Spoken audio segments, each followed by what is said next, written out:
Mohon izin untuk seluruh peserta diharapkan mengisi bangku kosong di depan terlebih dahulu.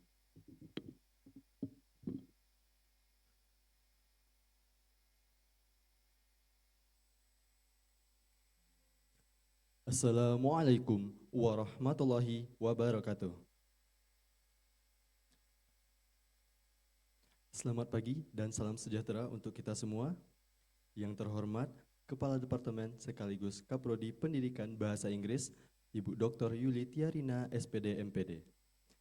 Selanjutnya, yang kami hormati, Kaprodi Sastra Inggris, Ibu Norosita, SPD MA. Yang kami hormati, para pemateri yang hadir pada acara kita pagi hari ini, dan juga untuk seluruh panitia yang sudah membantu menyukseskan acara kita pada pagi hari ini. Dan terkhusus untuk seluruh peserta Skriptum International Language Festival 2025. Baik, hari ini kita berada di talk show Skriptum International Language Festival, yang mana hal ini kita bakal ngebahas terkait bahasa dan juga budaya. Tentunya dengan pemateri yang hebat dan ahli di bidangnya. Dan tentunya pemateri kita tuh nggak bakal sendirian dan ditemani oleh moderator kita yang cantik dan juga yang ganteng. Untuk itu langsung saja kita sambut moderator kita. Please welcome.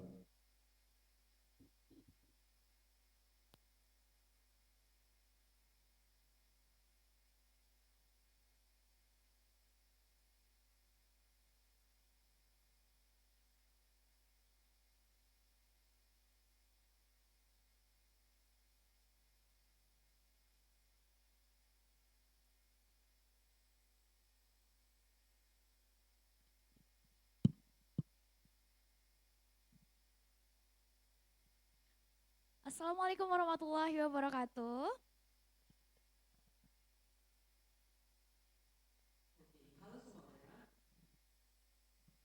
Terima kasih kepada MC yang sudah memberikan kami kesempatan untuk memandu talk show pada pagi hari ini. Saya Genda Yura.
Sudah hadir bersama kita 3 narasumber kita yang luar biasa pada pagi hari ini. Boleh beri tepuk tangan dulu teman-teman semuanya.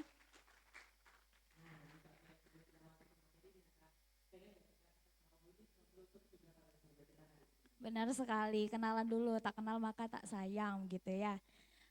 Yang pertama di sini di sebelah kanan saya ada ibu yang luar biasa di sini. Ibu Dr. Kurnianingsih MA. Beliau ini dosen di Departemen Bahasa dan Sastra Inggris sejak tahun 1981, teman-teman. Wah. Dan beliau meraih gelar sarjananya itu di IKIP Medan yang sekarang sudah menjadi Unimed, benar Ibu ya? Dan gelar Master of Art-nya di bidang pengajaran bahasa Inggris atau TESOL di University of Sydney, Australia. Kemudian beliau mendapat gelar doktor di bidang sastra dan kajian budaya, Literature and Cultural Studies di Universitas Indonesia, Jakarta. Bidang studi yang beliau emban adalah Teaching, Literature, Cultural Study, and Translation. Beliau kerap menjadi keynote speaker di banyak international conference dan beliau pernah diundang sebagai dosen mengajar budaya Indonesia di Technische Universität Braunschweig, Jerman selama 1 bulan. Dan fun fact-nya beliau ini sangat senang walking, hiking, traveling, discovering, and discussing tentang budaya yang berbeda. Boleh tepuk tangan dulu teman-teman. Selanjutnya narasumber kita siapa Vicky?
Benar, ini dia ada Bang Akbar.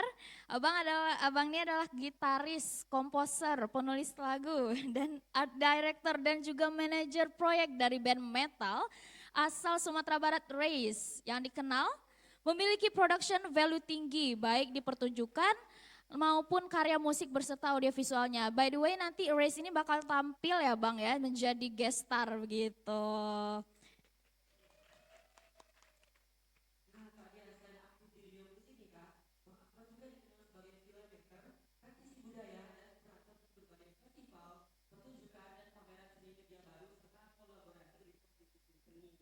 Luar biasa, ini para narasumber kita sudah luar biasa, harusnya nanti dapat insight yang luar biasa juga dari para beliau ini ya teman-teman.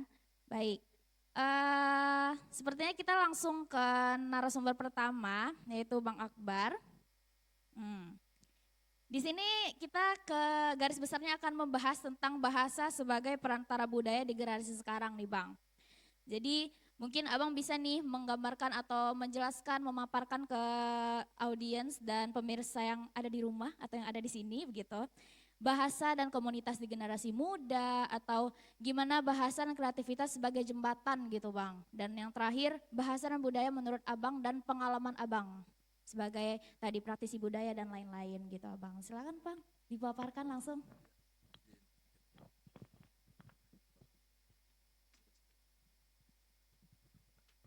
Oke, thank you. Oke, makasih Gen. Sekali lagi saya berterima kasih kepada teman-teman panitia Skriptum yang udah ngundang dan kebetulan saya bisa sepanggung sama sebelah ini ibu saya, dosen saya, Bu Ning.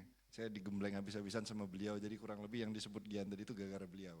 Ada faktornya. Terus ada Bang Hen juga senior-senior kita di sini dan ada Bu Yuli, Kadep, dan Miss Ita ya Ibu ya. Mohon izin saya ngomong mungkin gak terlalu banyak, umur gak terlalu tua juga masih muda. Ya. Tadi kebanyakan apa tadi yang mau ditanyakan ada bahasa kan, maksudnya kalau pandangan pandangan singkat saya soal bahasa terhadap generasi muda gitu. Ya mungkin simpelnya saja saya masih mengkategorikan diri saya generasi muda. Sekarang kan ada kayak terminologi ini milenial, ini Gen Z gitu-gitu. Kalau mau pakai itu boleh. Tapi ya yang pasti ya kita manusia nggak bisa komunikasi kalau nggak ada bahasa kan. Itu yang pertama itu wajib. Tapi makin kesini ya ada faktor ini juga ya kemajuan zaman apa segala macam itu secara nggak langsung itu mempengaruhi bahasa jelas. Menurut saya di situ. Jadi mungkin ada beberapa hal yang memang harus perlu diperhatikan dalam konteks mungkin sebagai salah satu alumni ya saya mikir juga nih lah ini saya kan dari sastra Inggris kan literatur oke kita mempelajari budaya asing bahasa asing jelas gitu loh secara nggak langsung kita mempelajari budaya tapi makin ke sini loh kok ini kayak kehilangan identitasnya gitu loh. Misal dengan salah satu fenomenanya kita pakai bahasa bahasa Jaksel, bahasa culture gitu kan. Ya which is apa segala macam yang dimana itu nggak jadi soal gitu loh. Tapi kalau nyebutnya nggak betul jadi soal gitu loh kayak yang begitu. Jadi itu mungkin pandangan saya jadi poinnya di situ. Nah ini identitasnya kayak gimana nih? Apakah ya belum lagi kayak kita di Indonesia dikenal dengan mempunyai banyak ini kan budaya. Kita ada banyak budaya juga. Belum lagi bahasa tradisional kita gitu loh. Misalnya kita orang Minangkabau. Nah kan ada bahasa bahasa Minangkabau tuh gitu loh. Nah itu bagaimana? Maksudnya makin ke sini kayak eh, ada beberapa hal yang diperhatikan dalam dalam konteks kita, terutama mungkin bagi saya apakah itu namanya praktisi budaya atau katakanlah akademisi atau praktisi yang mempunyai latar belakang bahasa atau budaya gitu. Jadi memang ada hal-hal yang patut diperhatikan, agak miris juga tentang bahasa dan ini ke generasi muda itu sih paling singkatnya. Dan untuk abang sendiri dalam abang membangun komunitas kreatif gitu bang, kira-kira apa sih pengalaman abang dalam menyangkut seni, musik, literasi ke anak muda itu gimana sih abang menyalurkannya dan gimana cara abang tuh tetap mengajak dan merangkul anak-anak muda tuh tetap loh di jati diri dan identitas budaya kita sekarang gitu bang. Susah ada anak-anaknya di situ tuh ya. Saya masa Buning kan jadi agak beda kalau di lapangan. Kalau enggak ini begitu. Iya ya oke Bu ya. Enggak jadi agak mungkin agak ortodoks saya mungkin dalam sistem perangkulan katakanlah begitu perangkulan. Ya maksudnya yang paling pasti ya kalau ngomong ya baca dulu ada ininya lah ada landasannya yang paling tidak komprehensif jadi nggak asal nyablak aja gitu loh. Jadi itu mungkin salah satu kunci ya tapi pun kita nggak elitis ya maksudnya kayak nggak wah lu harus ikut kita punya komunitas kita punya gerakan kita punya circle bahasa gaulnya sekarang harus pernah baca The Kite Runner kayak gitu nggak seelitis itu juga tapi paling tidak kamu dengan keahlianmu tahu nih ada dasar jadi nggak kayak cuma model scroll Instagram aja bisa ini gitu tapi itu kalau untuk merangkul ya memang kita punya banyak lintas bidang sebenarnya dan ada beberapa generasi muda juga ada yang umurnya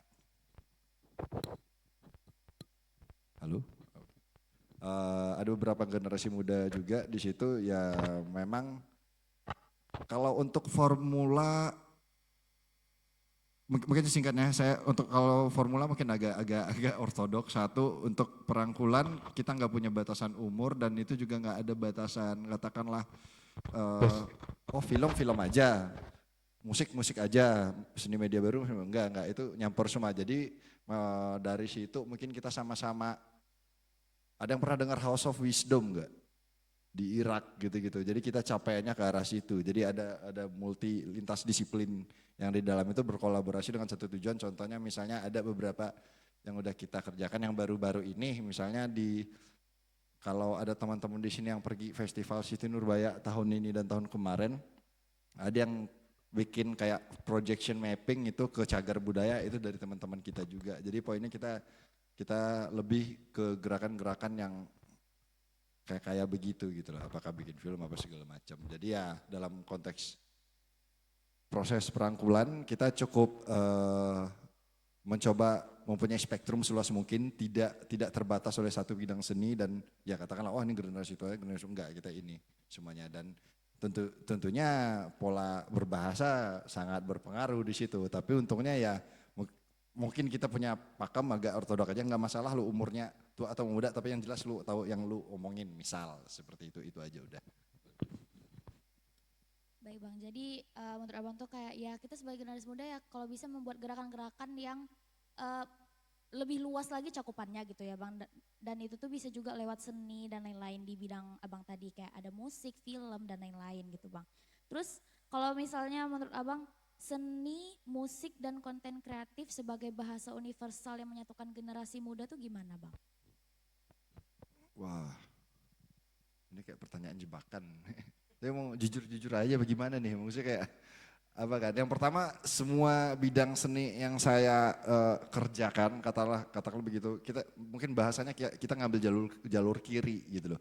Jadi kita bikin film tapi nggak yang ini. Tapi poinnya itu kayak anak muda dalam konteks seni ya mungkin saya pakai bahasa Gen Z itu mungkin teman-teman pada ini yang apa? Kita misalnya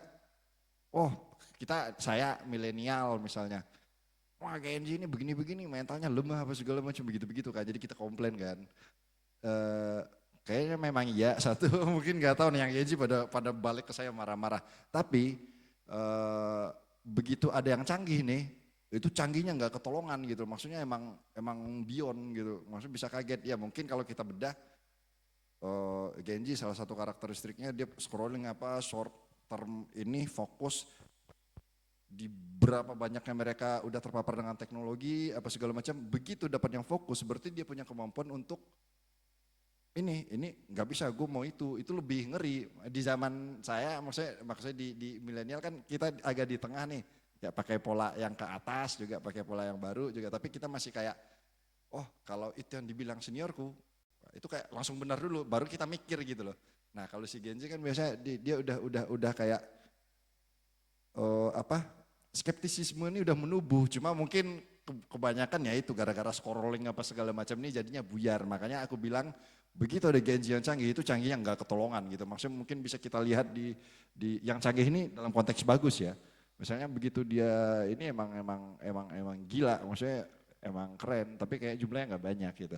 Dan yang dimana itu jadi ini juga lah mungkin saya nggak tahu ya, ini kan pandangan awam, nggak berbasis data juga, tapi mungkin ini kayak nggak tahu bisa ditelaah lebih ini bagi para tim akademisi dan segala macam. Tapi poinnya memang itu berpengaruh sekali terhadap ini teknologi generasi gitu-gitu segala macam.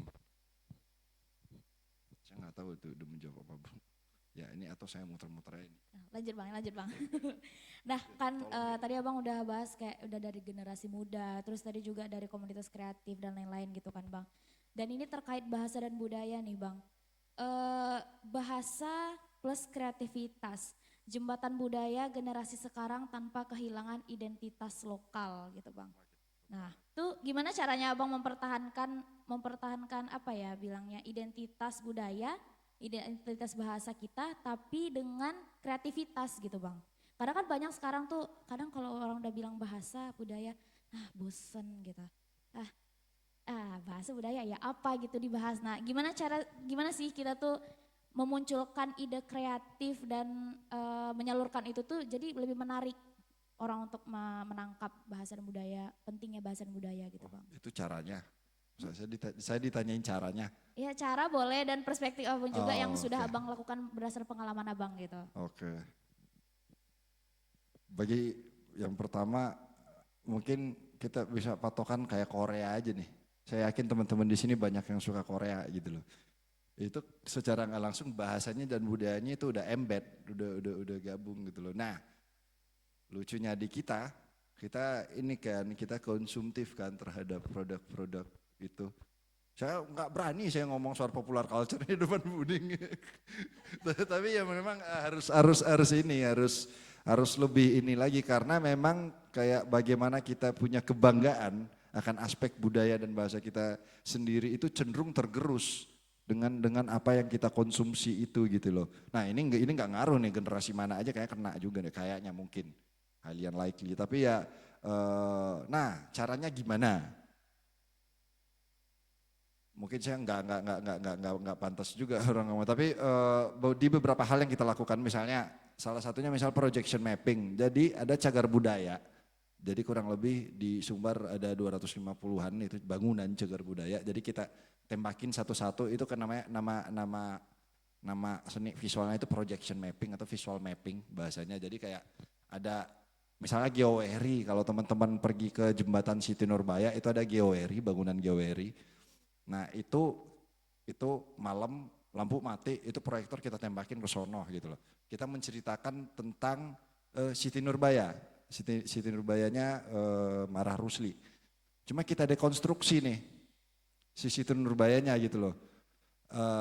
Dan cukup berhasil sebenarnya, maksudku apa indikator keberhasilan kita misalnya oh ini ya gini ya Situ Nurbaya gitu-gitu, oh ternyata gitu. Nah poinnya di situ ada penggunaan eh, teknologi di situ, pastinya kita pakai animasi di situ, ada motion juga, terus ya untuk prakteknya kita menggunakan projection mapping yang dimana itu ya sangat lumayan teknis, ada proyektor apa segala macam. Nah yang penting itu isinya.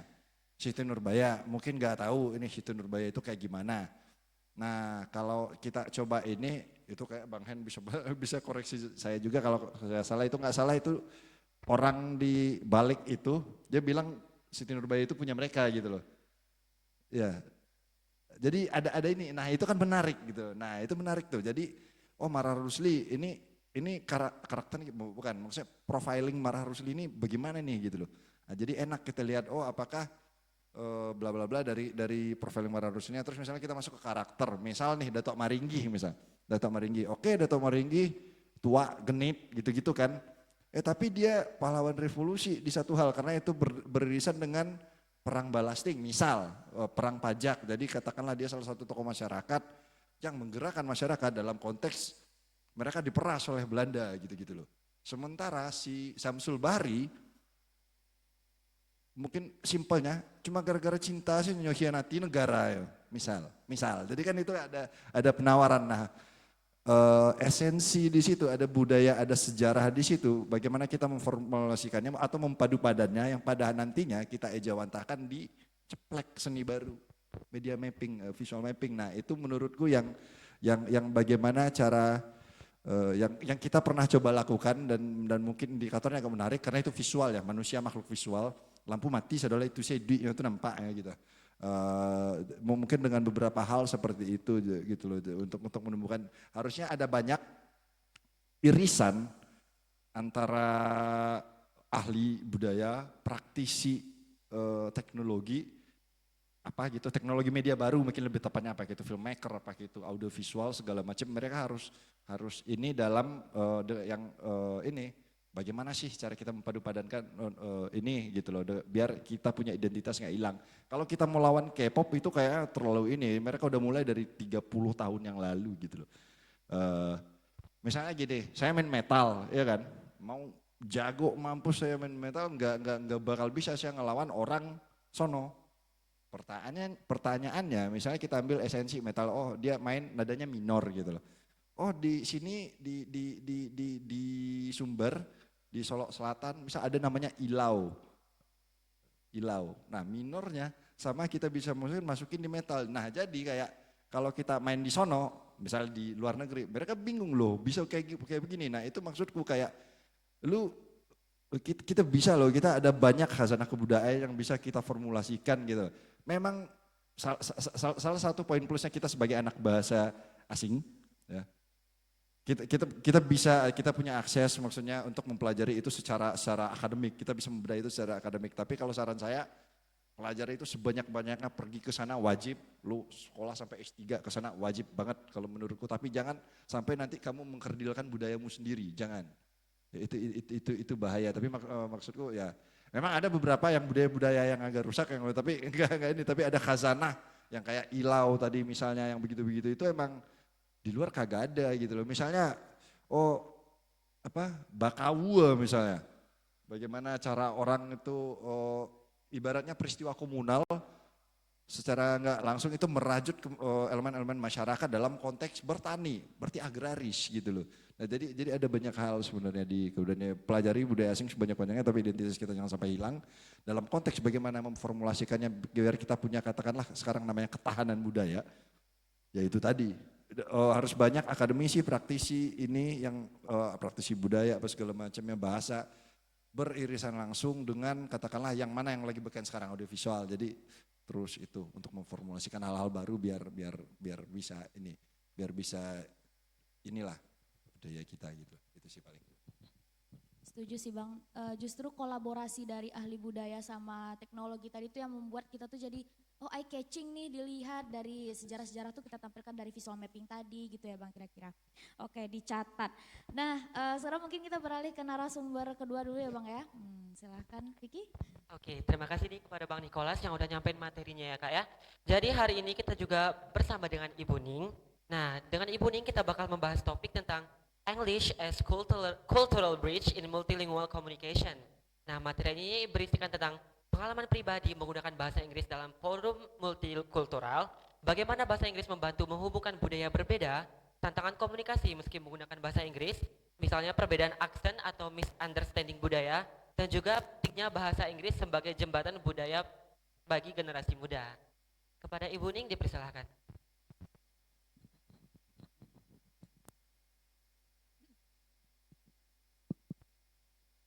Terima kasih moderator. Oke, dan Assalamualaikum warahmatullahi wabarakatuh.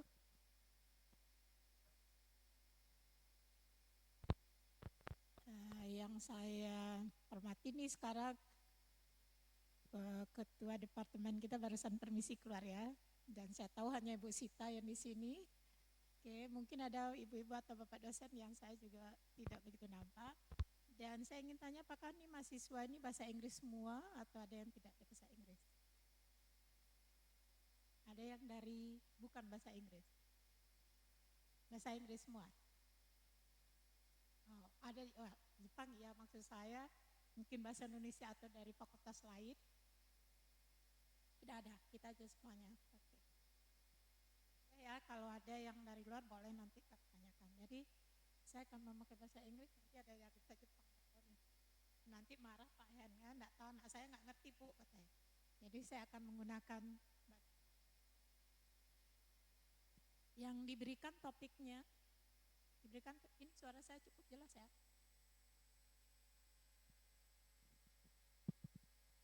Cek. Halo.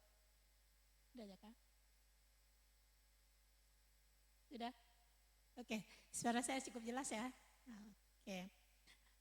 Diminta oleh panitia, kalau saya memberikan nanti adalah bagaimana bahasa itu menjadi suatu jembatan di antara budaya-budaya, apalagi sekarang negara-negara ya. Dan kita sudah banyak sekarang bahasa yang dipakai untuk antar bangsa. Mungkin saya masuk dulu dengan apa itu bahasa. Jadi saya menganggap itu bahasa itu yang dari para ahli juga mengatakan itu adalah satu alat untuk berkomunikasi di antara anggota masyarakatnya sendiri. Jadi masyarakat tertentu dan mereka punya budaya tertentu. Dan bagaimana mereka menggunakan bahasa itu adalah untuk memberikan ide mereka, kemudian apa yang dipikirkannya, gagasannya, bahkan ilmu pengetahuan, ya. Termasuk juga di situ perasaan, bahkan emosi juga bisa dengan bahasa. Nah sekarang bahasa itu bukan hanya dalam society itu saja, bukan dalam masyarakat kecil itu aja. Ternyata ada bahasa yang dipakai untuk antar budaya, contohnya Indonesia. Kita berbahasa Indonesia kalau kita berbicara dengan orang dari Tapanuli, dari Aceh, atau dari Irian, dari Maluku, tidak bisa kita memakai kita yang dari Sumbar umumnya bahasa Minang, tidak bisa kita pakai itu, mereka tidak akan mengerti. Jadi kita punya satu bahasa untuk bisa kita berkomunikasi dengan mereka. Tapi tetap kita menghargai budaya-budaya mereka. Kenapa begitu? Karena budaya itu, bahasa itu adalah bagian dari budaya. Jadi tidak bisa dipisahkan antara bahasa dengan budaya. Oh saya mau belajar bahasa saja, budayanya tidak bisa. Itu salah pendapat yang seperti itu. Yang saya maksud dengan budaya bukan adat istiadat ya, nanti Pak Henry juga akan mungkin menerangkan begitu. Tapi yang saya maksud di sini adalah bahasa itu punya beberapa faktor yang dilingkupi oleh budaya, dan budaya itu berisikan agama yang mempengaruhinya, kemudian norma-norma, nilai-nilai yang mereka punya.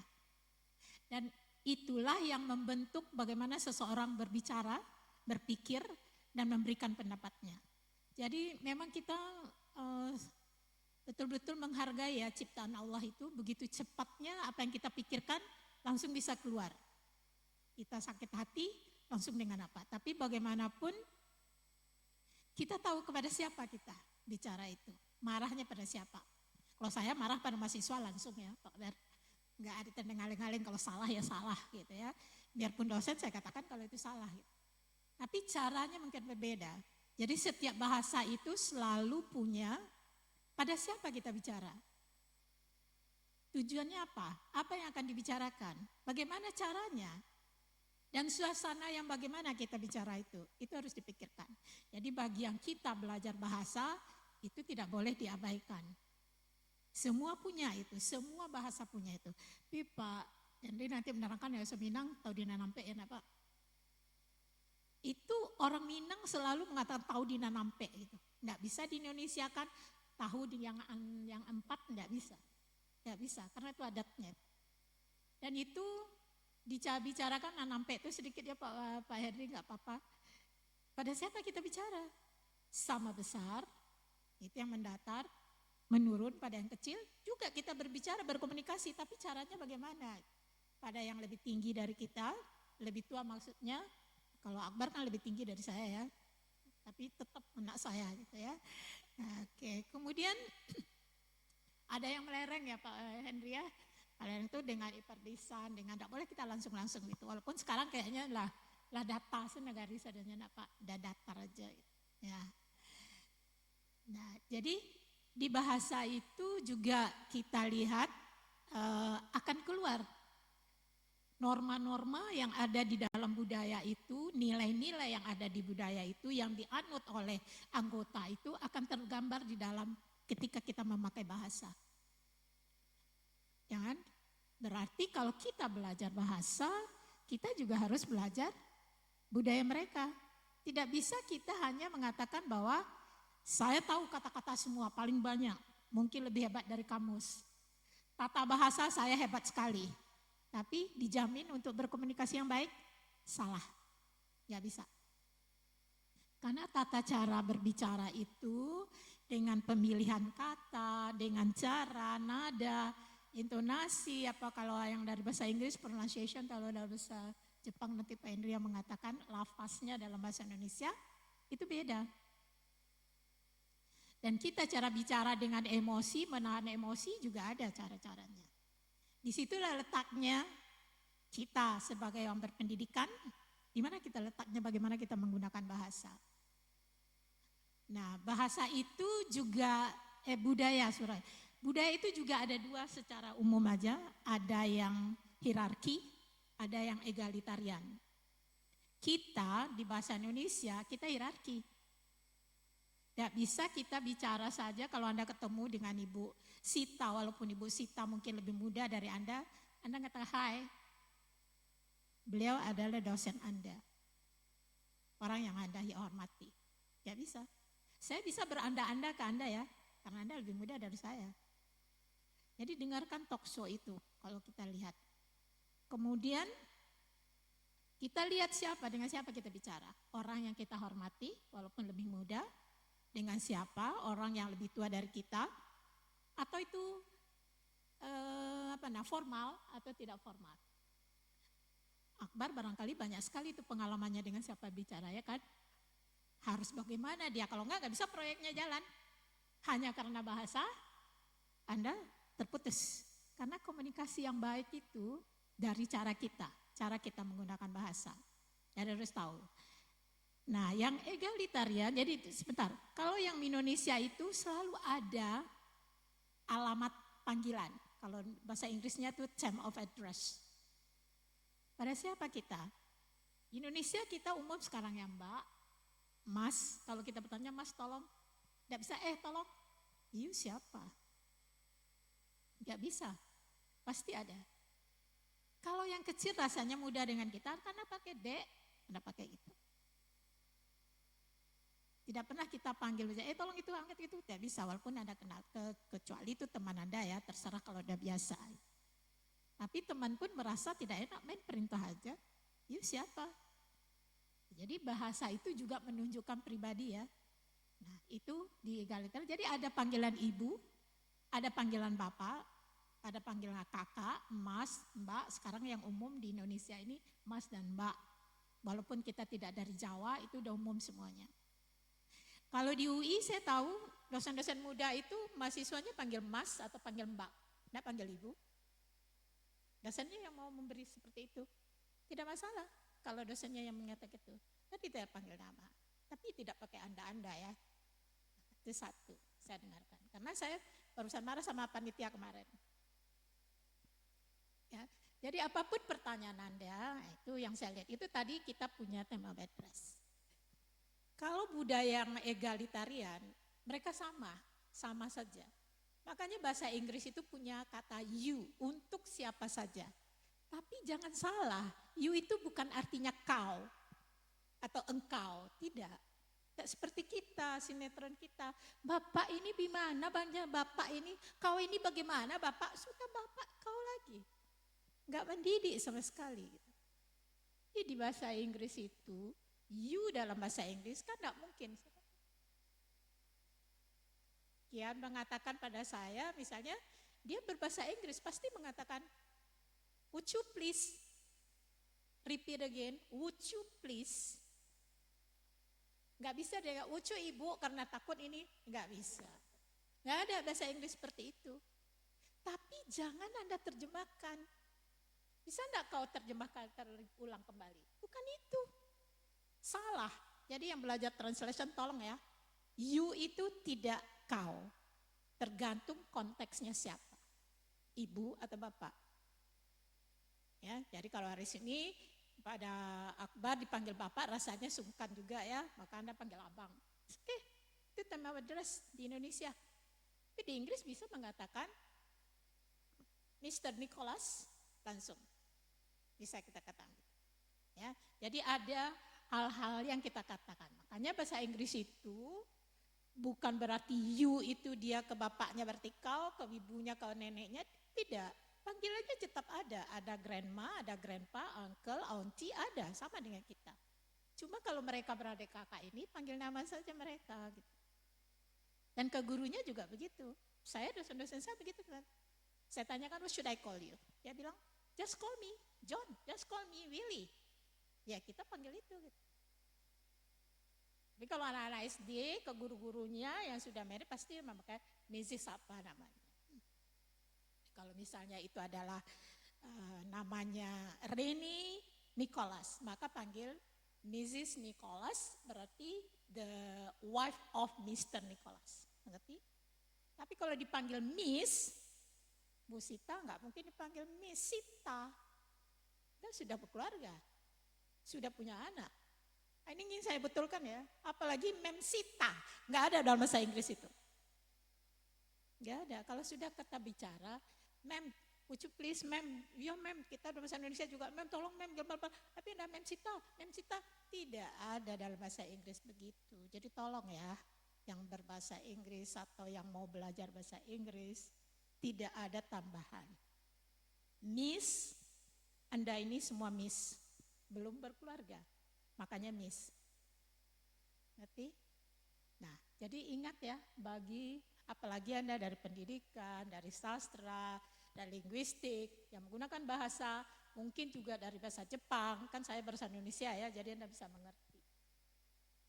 Maka itu, enggak ada nama itu.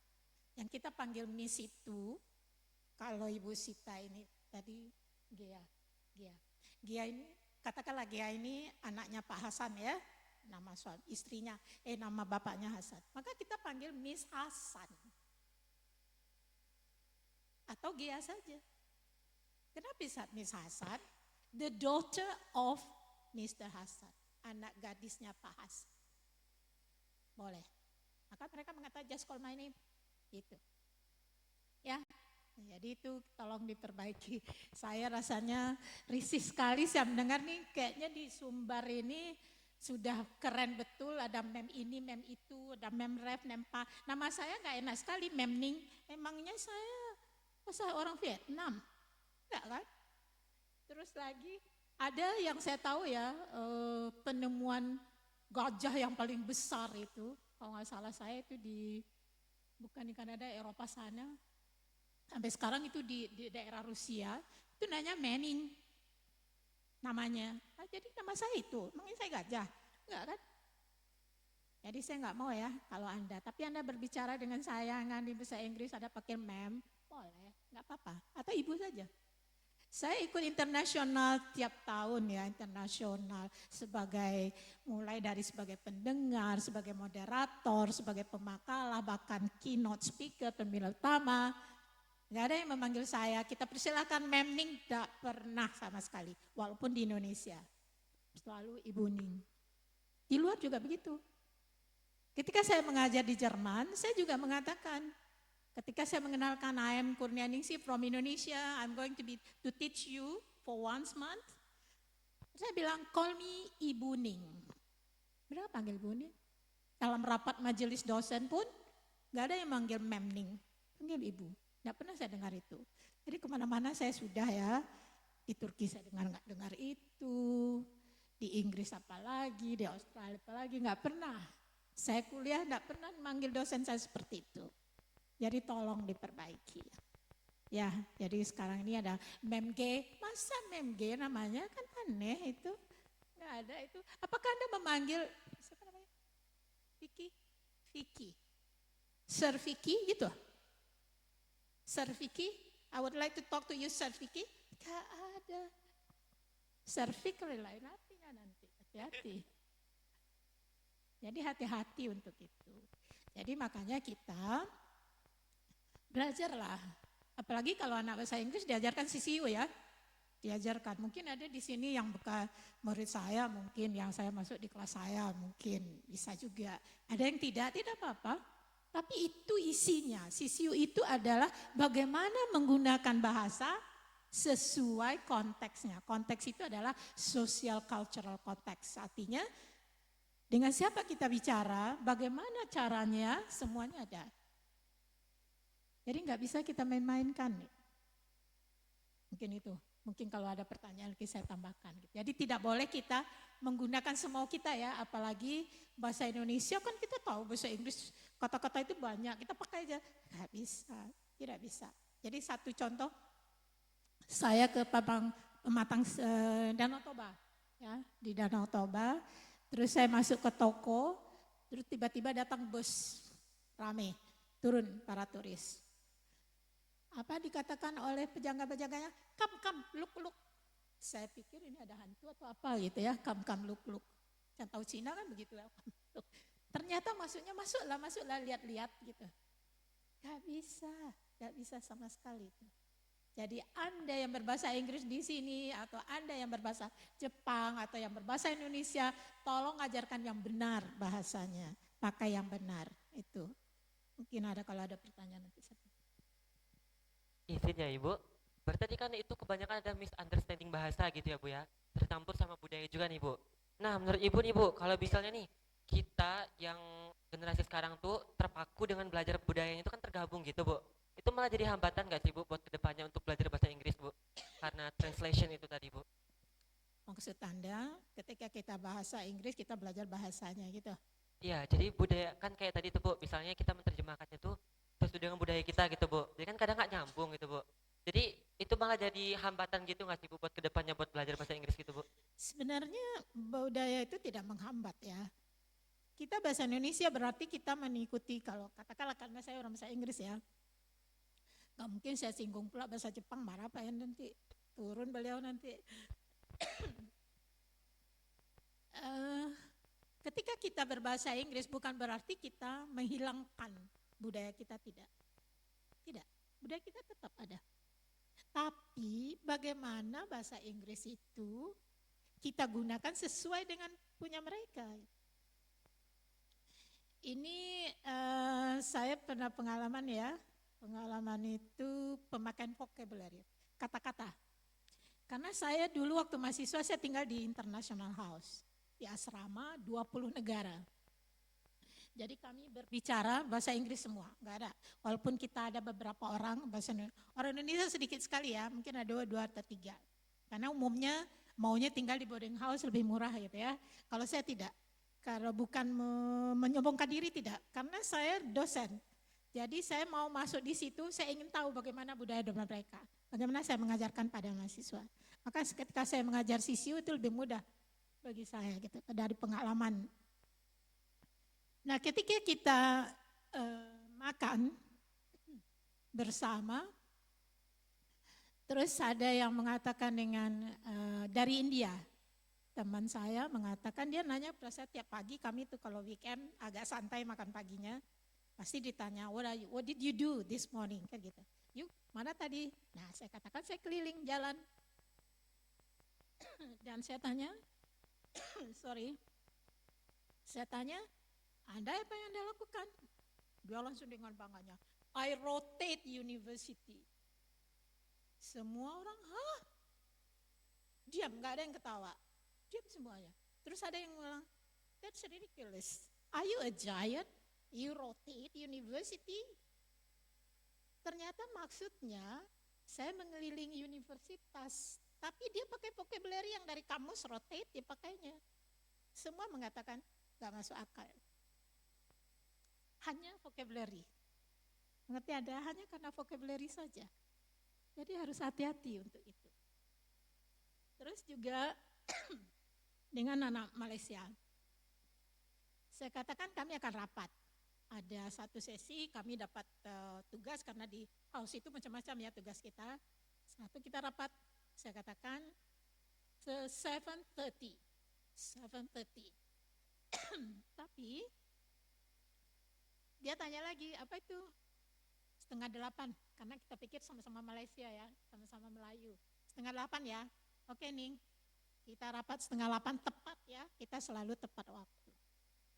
Dia datang jam 8:30, artinya 8:30. Dia langsung marah, karena kami udah selesai.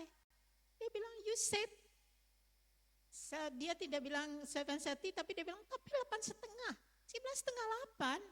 Dia bilang 8:30. 8:30 itu 8:30 kami bilang. Nah, ini 8:30 itu 7:30 bagi dia. Jadi itu yang kita mengatakan kita tahu bahasa Melayu, mereka tahu ternyata terjadi misunderstanding di sana.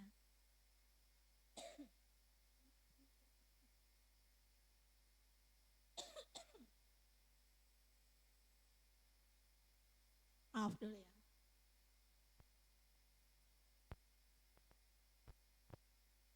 Nah, sebab itu kami nggak mau lagi membicara bahasa Melayu dengan Malaysia.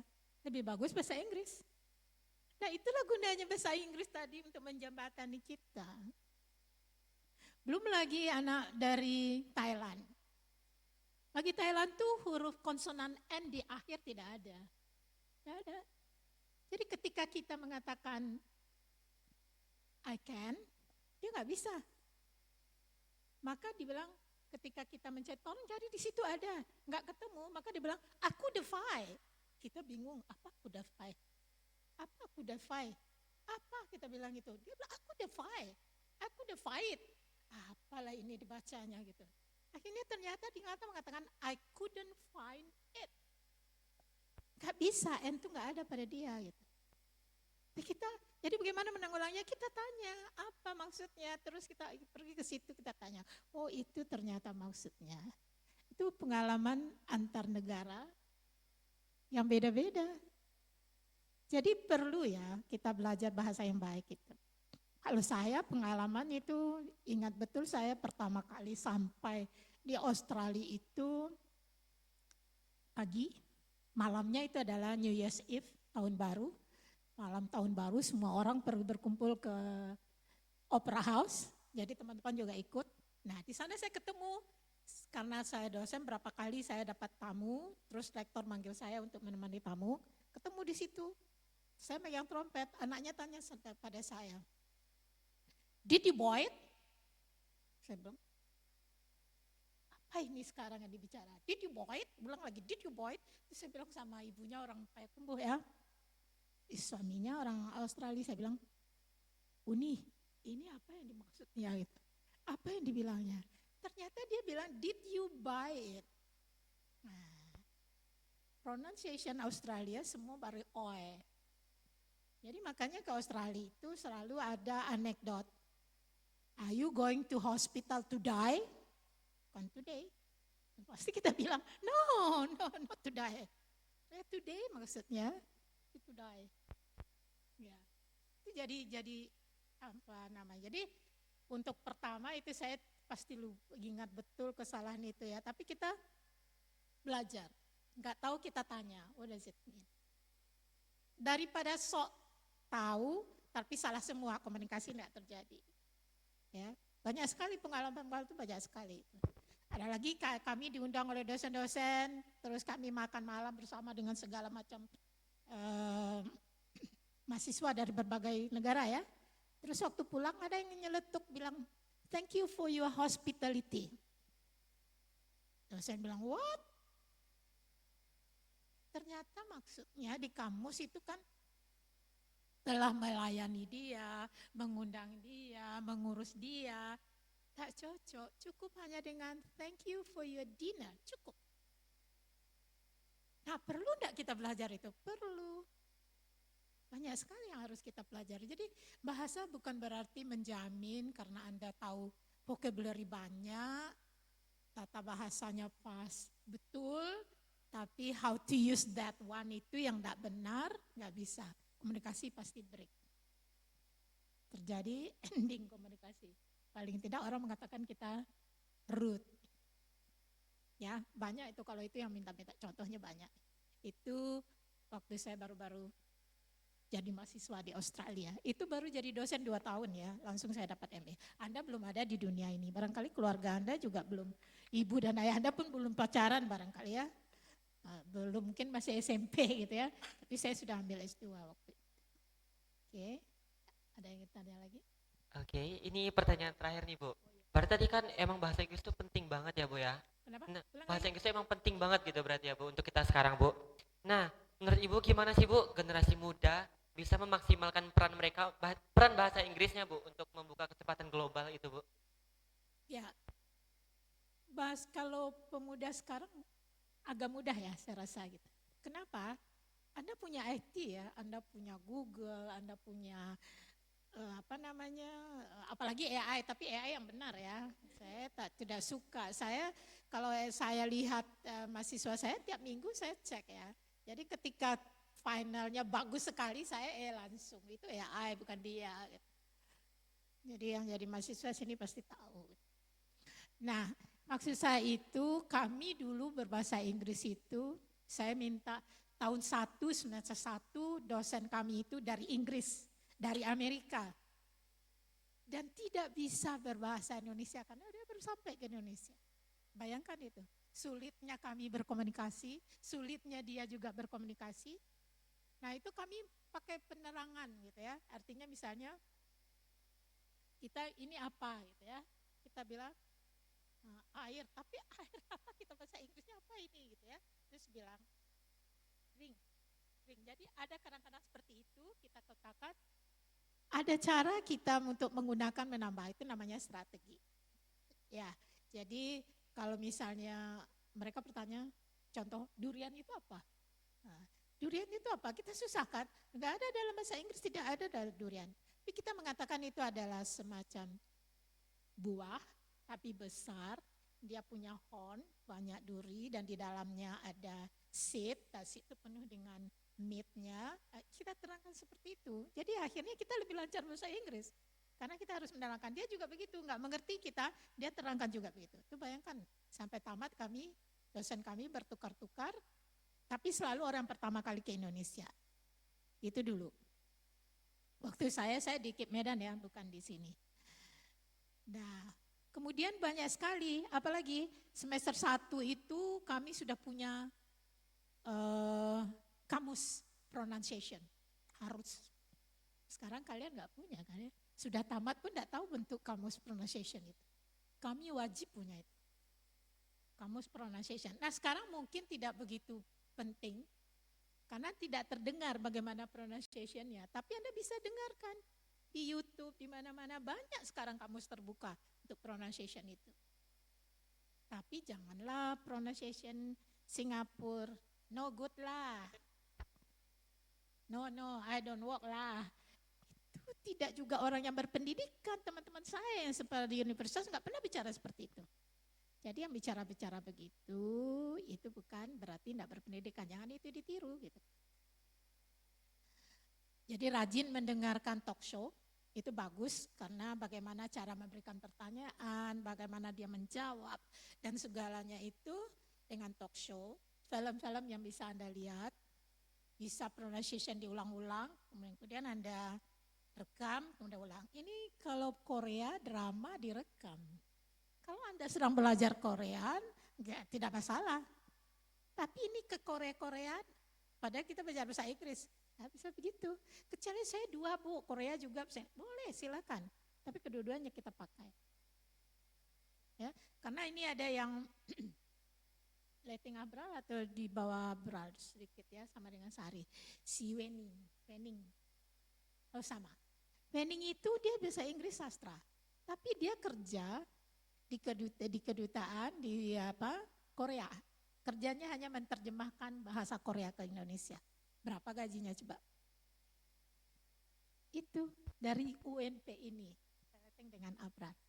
Jadi yang penting itu cerdas. Kalau pintar, semua kita beda punya IQ, beda kayak kita. Tapi kalau cerdas itu dilatih. Orang-orang yang cerdas itu mau bekerja, mau memperbaiki dirinya, itu cerdas. Kreatif dia. Kalau diajarkan mengerti, kalau nggak mengerti bertanya, seperti itu. Jadi anak-anak muda sekarang banyak chance-nya ya, dari radio, dari TV, dari banyak talk show, kadang-kadang joke juga. Ini juga ada satu lagi joke yang saya berikan pada Anda. Jadi kami kalau duduk makan, itu satu meja itu nggak boleh satu bangsa, tidak boleh. Jadi kita harus berbagai bangsa, supaya kita bisa berkomunikasi. Nah itu bisa berkomunikasi dengan bahasa Perancis, dengan bahasa Jerman, atau bahasa Inggris. Nah, salah satu teman saya datang tiba-tiba karena dilihat saya di meja itu baru sendiri, dia datang. Kami makan noodle waktu itu siang. Langsung dia bilang, mengatakan, "Do you like me?" Dengan kecengesan. Bahasa Indonesia itu humor ya, ketawa. Semua, what did you say? Do you like me? Dengan bangga juga. Terus bilang, what do you mean? Karena me itu tidak, me maksudnya me itu kan personal kita. Dia bilang, terus saya terangkan maksudnya gini, itu adalah joke. Apa yang menjawab? It's ridiculous. Malu kan? It's ridiculous. Jadi ada joke-joke kita yang tidak bisa kita Inggriskan. Gitu. Jadi kalau joke pun, boleh Anda dengar joke banyak. Di YouTube banyak itu, bisa kita pelajari itu. Gitu. Jadi yang penting itu tadi, cerdas, kreatif, mau belajar. Pasti saya yakin pasti bisa bahasa Inggris Anda. Dan berkomunikasi dengan baik, cobakan dengan dosen Anda, dengan teman-teman Anda, dengan siapapun. Kalau kami dulu terpaksa ya, semester 1, tahun 1, dosennya dari Inggris dan Amerika yang tidak tahu bahasa Indonesia. Bayangkan itu aja dosen kami dulu, IKIP Medan. Nah, itu yang perlu kita pelajari. Jadi saya pikir banyak sekali ya. Terus bacalah novel dalam bahasa Inggris. Ya, novel dalam bahasa Inggris walaupun terbata-bata Anda, tapi jangan setiap kata ditulisnya bahasa Indonesianya. Setiap kata, saya pernah ada yang minjam begitu novel saya, saya bakar jadinya. Padahal novel bagus. Setiap kata ditulis dengan pena, tidak akan bisa Anda belajar begitu. Tapi setiap Anda dengarkan expression, ini maknanya apa? Begitu. Jadi, kita Anda belajar novel, novel berat sekali Bu, cerpen. Ya, makanya kenapa anak sastra itu hebat-hebat bahasa Inggrisnya, kalau TOEFL lulus terus, dia belajar terus membaca, ini kalimatnya apa, begini semua didera begitu. Ini boleh tanya ya, ada langsung Akbar. Ini paling merasa ini. Tapi jadi orang kan, nggak nyangka dia Akbar menciptakan lapangan kerja sendiri. Nggak perlu melamar, banyak anak sastra nggak bisa terima Bu, nggak perlu, ada bahkan ada stand, ngapain masuk sastra, nggak diterima di mana-mana. Sastra itu mengajarkan kecerdasan sebenarnya. Ya, nah itu yang saya katakan novel. Kemudian song. dari lagu. Dari lagu itu banyak sekali ya kata-kata yang indah itu. Dan enak kita dengar. Jangan rap pula, enggak tentu apa yang Anda baca, blak blak blak blak, blak, apa gitu ya. Apalagi kalau Anda menonton animasi, wah itu bagus sekali. Dengan intonasinya, pronunciation-nya, bagus sekali bentuk itu. Masih ada waktu saya ingin memutarkan lagu sedikit aja. Boleh ya? Supaya Anda tertarik. Tidak semuanya, cuplikan aja. Yang menyanyikan itu juga anak-anak. Jadi saya pikir kata-katanya sangat bagus. Ya, coba Anda pahami nanti.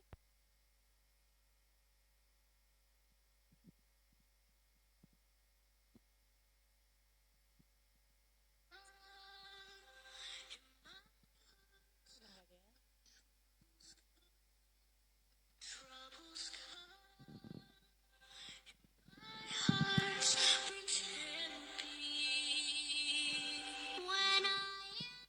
Mungkin Anda sudah banyak yang mendengar ini ya, tapi dengarkan karena ini anak-anak yang bawanya.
Udah kata-katanya.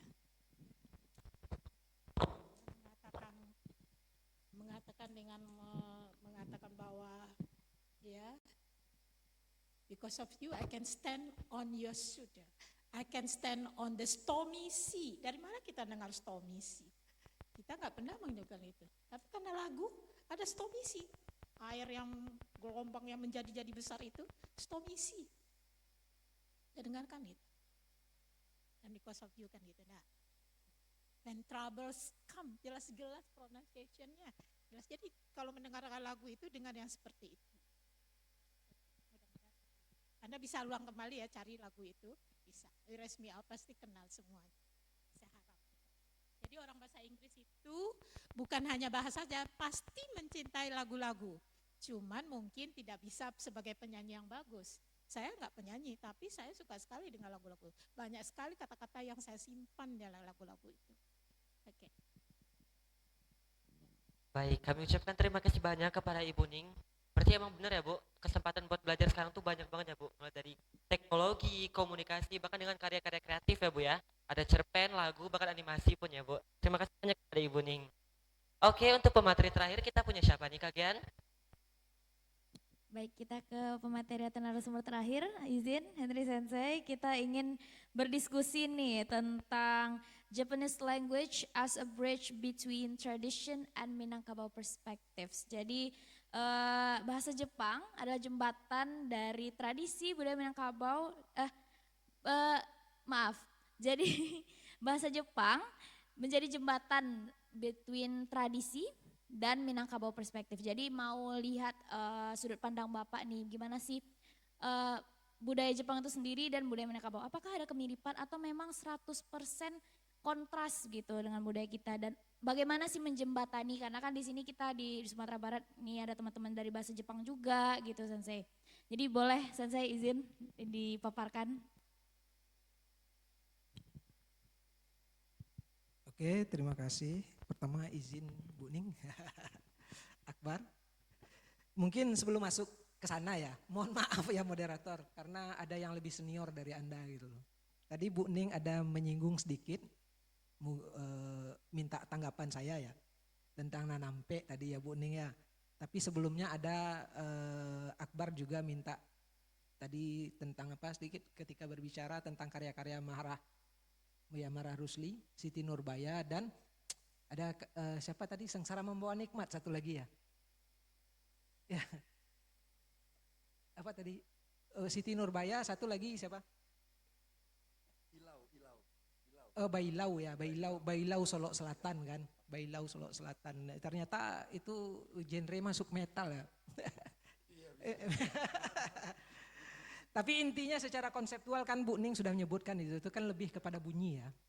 Bunyi. Kalau dulu orang kan menghipnotis orang lain itu kan ada pakai namanya manto ya, bukan Pak Manto ya.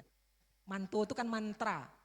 Ya, orang Minang nyebutnya manto. Kemudian ada bunyi-bunyian. Ada bunyi-bunyian. Jadi tidak benar itu sebenarnya ya.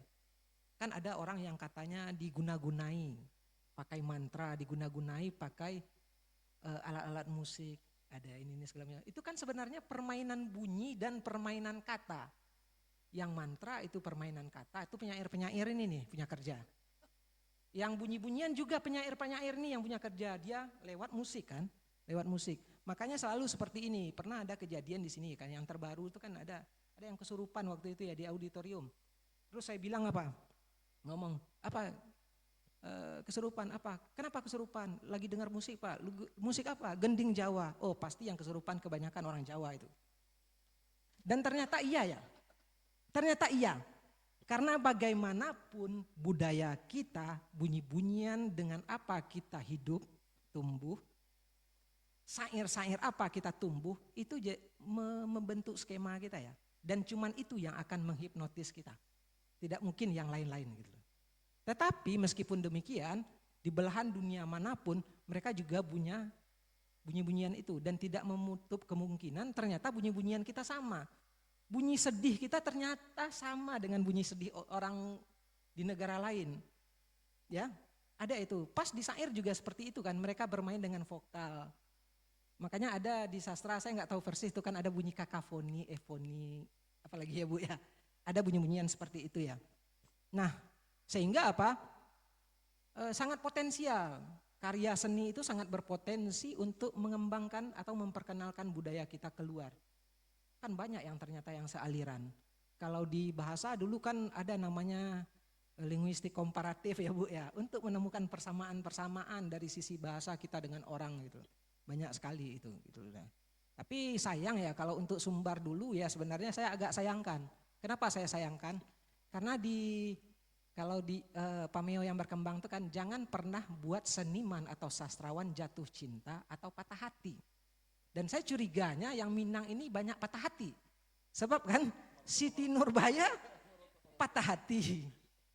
Kasih tak sampai si Midun itu juga patah hati gitu. Sampai periode Hamka kan. Siapa terakhir Anafis cenderung patah-patah hati semua gitu loh. Galau.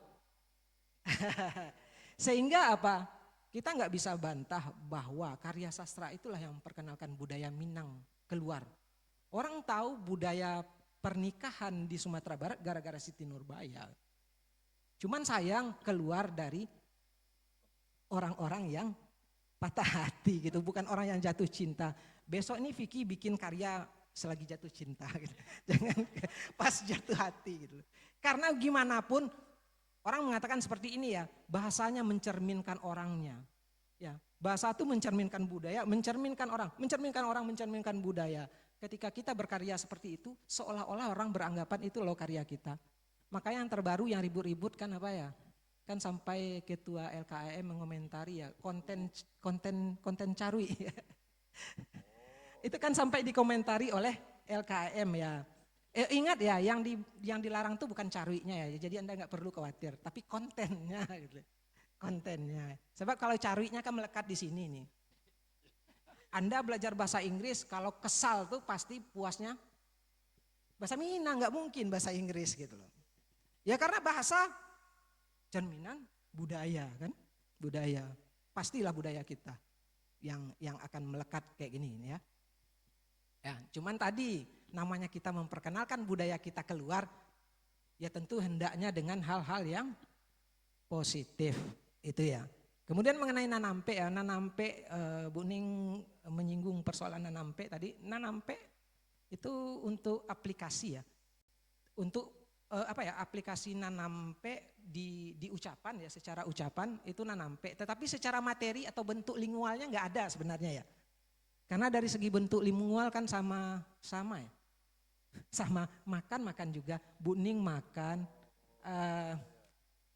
Akbar makan, Vicky makan, ini makan sama. Berbedanya dari apa? Struktur teksnya ya, ke struktur teksnya. Kalau di Minang ada istilah seperti ini ya.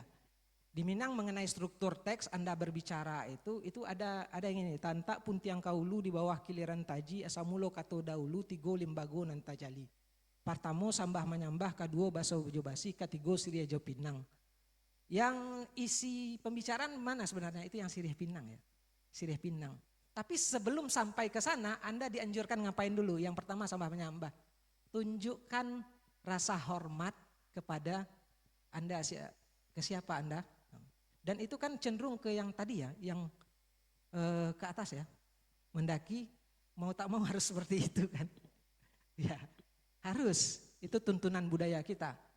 Terus ada baso basi itu ngapain? Merendahkan diri ya. Merendahkan diri. Baso basi itu merendahkan diri. Maka kalau dalam tradisi Minang, pertama dia akan menyambah orang sekeliling ya. Atau sederhananya tidak harus sekeliling ya. Karena terapannya sebenarnya ada dua. Ada namanya balu, ada namanya bapak molah. Kalau bapak molah semuanya. Tapi kalau balu itu perwakilan. Perwakilan yang di ujung, perwakilan yang di pangkal. Kayak gitu ya. Jadi kalau kita menunjukkan penghormatan tapi melalui pihak yang kita sapa ya. Penghormatan. Habis itu merendah. Merendah itu artinya kita merendahkan diri ya. Kita merendahkan diri kita, ya maaf Pak, atau segala macamnya. Mungkin kami ini kan selalu seperti ini ya, biduk ketek nam baru sudah pakakeh nanalun kok bana, kok balayi manapi-napi bakato di bawah-bawah, katangah takwi di buayo, ya selalu ada seperti itu. Nah tujuannya sebenarnya supaya apa? Karena tujuan kita ngomong itu sebenarnya supaya apa? Katanya di sana disebutkan kayak gini ya, tujuan kita ngomong dengan orang itu sebenarnya untuk menutupi ini ya, tak sudah janjanglah takgo, kok rata samo dikumpa, nak samo dibuah mati. Artinya gini,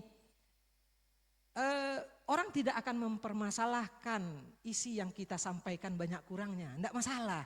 Tapi kalau cara kita menyampaikannya dengan baik, justru pihak yang menjadi partner kita itu akan membantu gitu ya.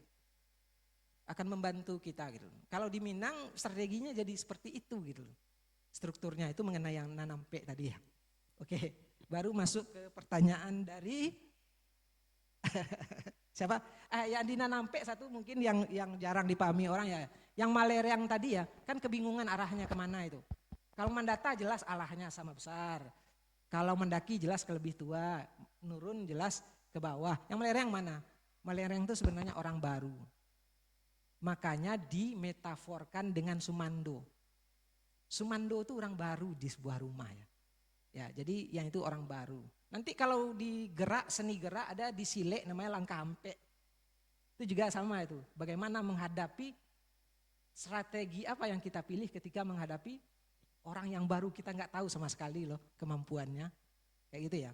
Terus baru masuk yang ke sini. Masuk ke ya pengalaman tadi ya. Ke pengalaman. Yang paling menarik tuh gini ya. Kita kan banyak terpengaruh oleh pola terjemahan.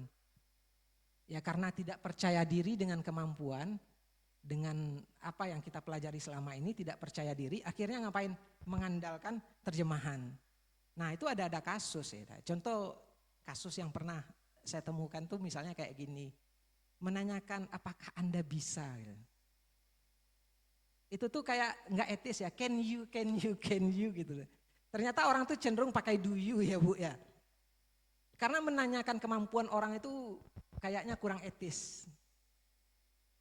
Kurang etis apa ya? Makanya ditanyakan dengan menggunakan cara yang lain gitu ya.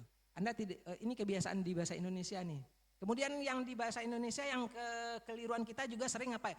Ada sesuatu yang sebenarnya menjadi kewajiban kita, tetapi kita mau ngomongnya boleh.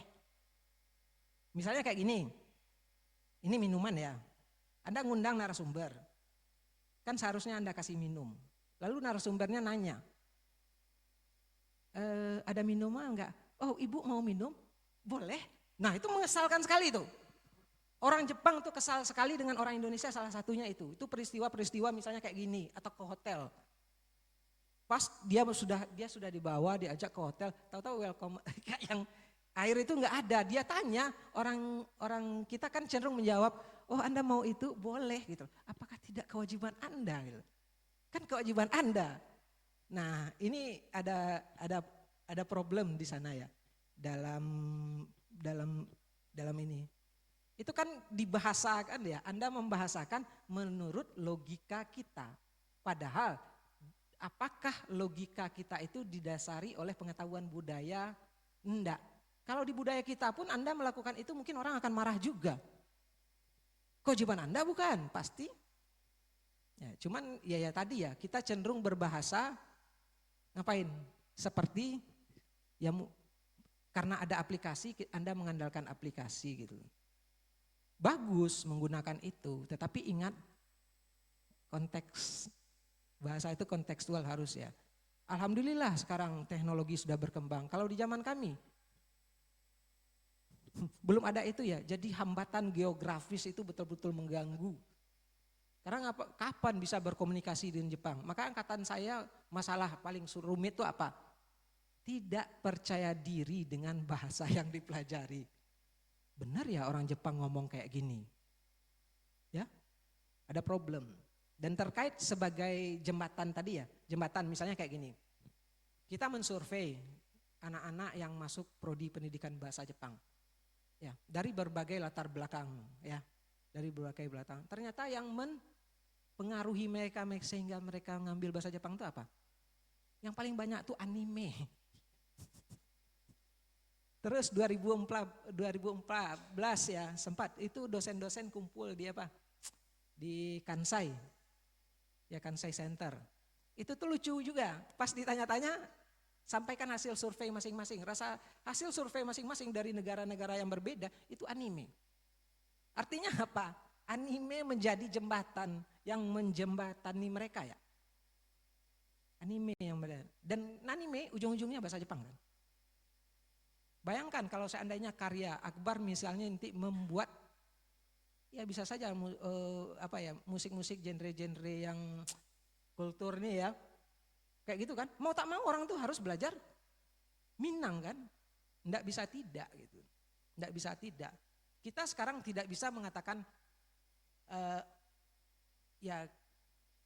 global itu sebagai sesuatu formal lagi ya, enggak bisa. Sebab ngapain? Sudah real kok.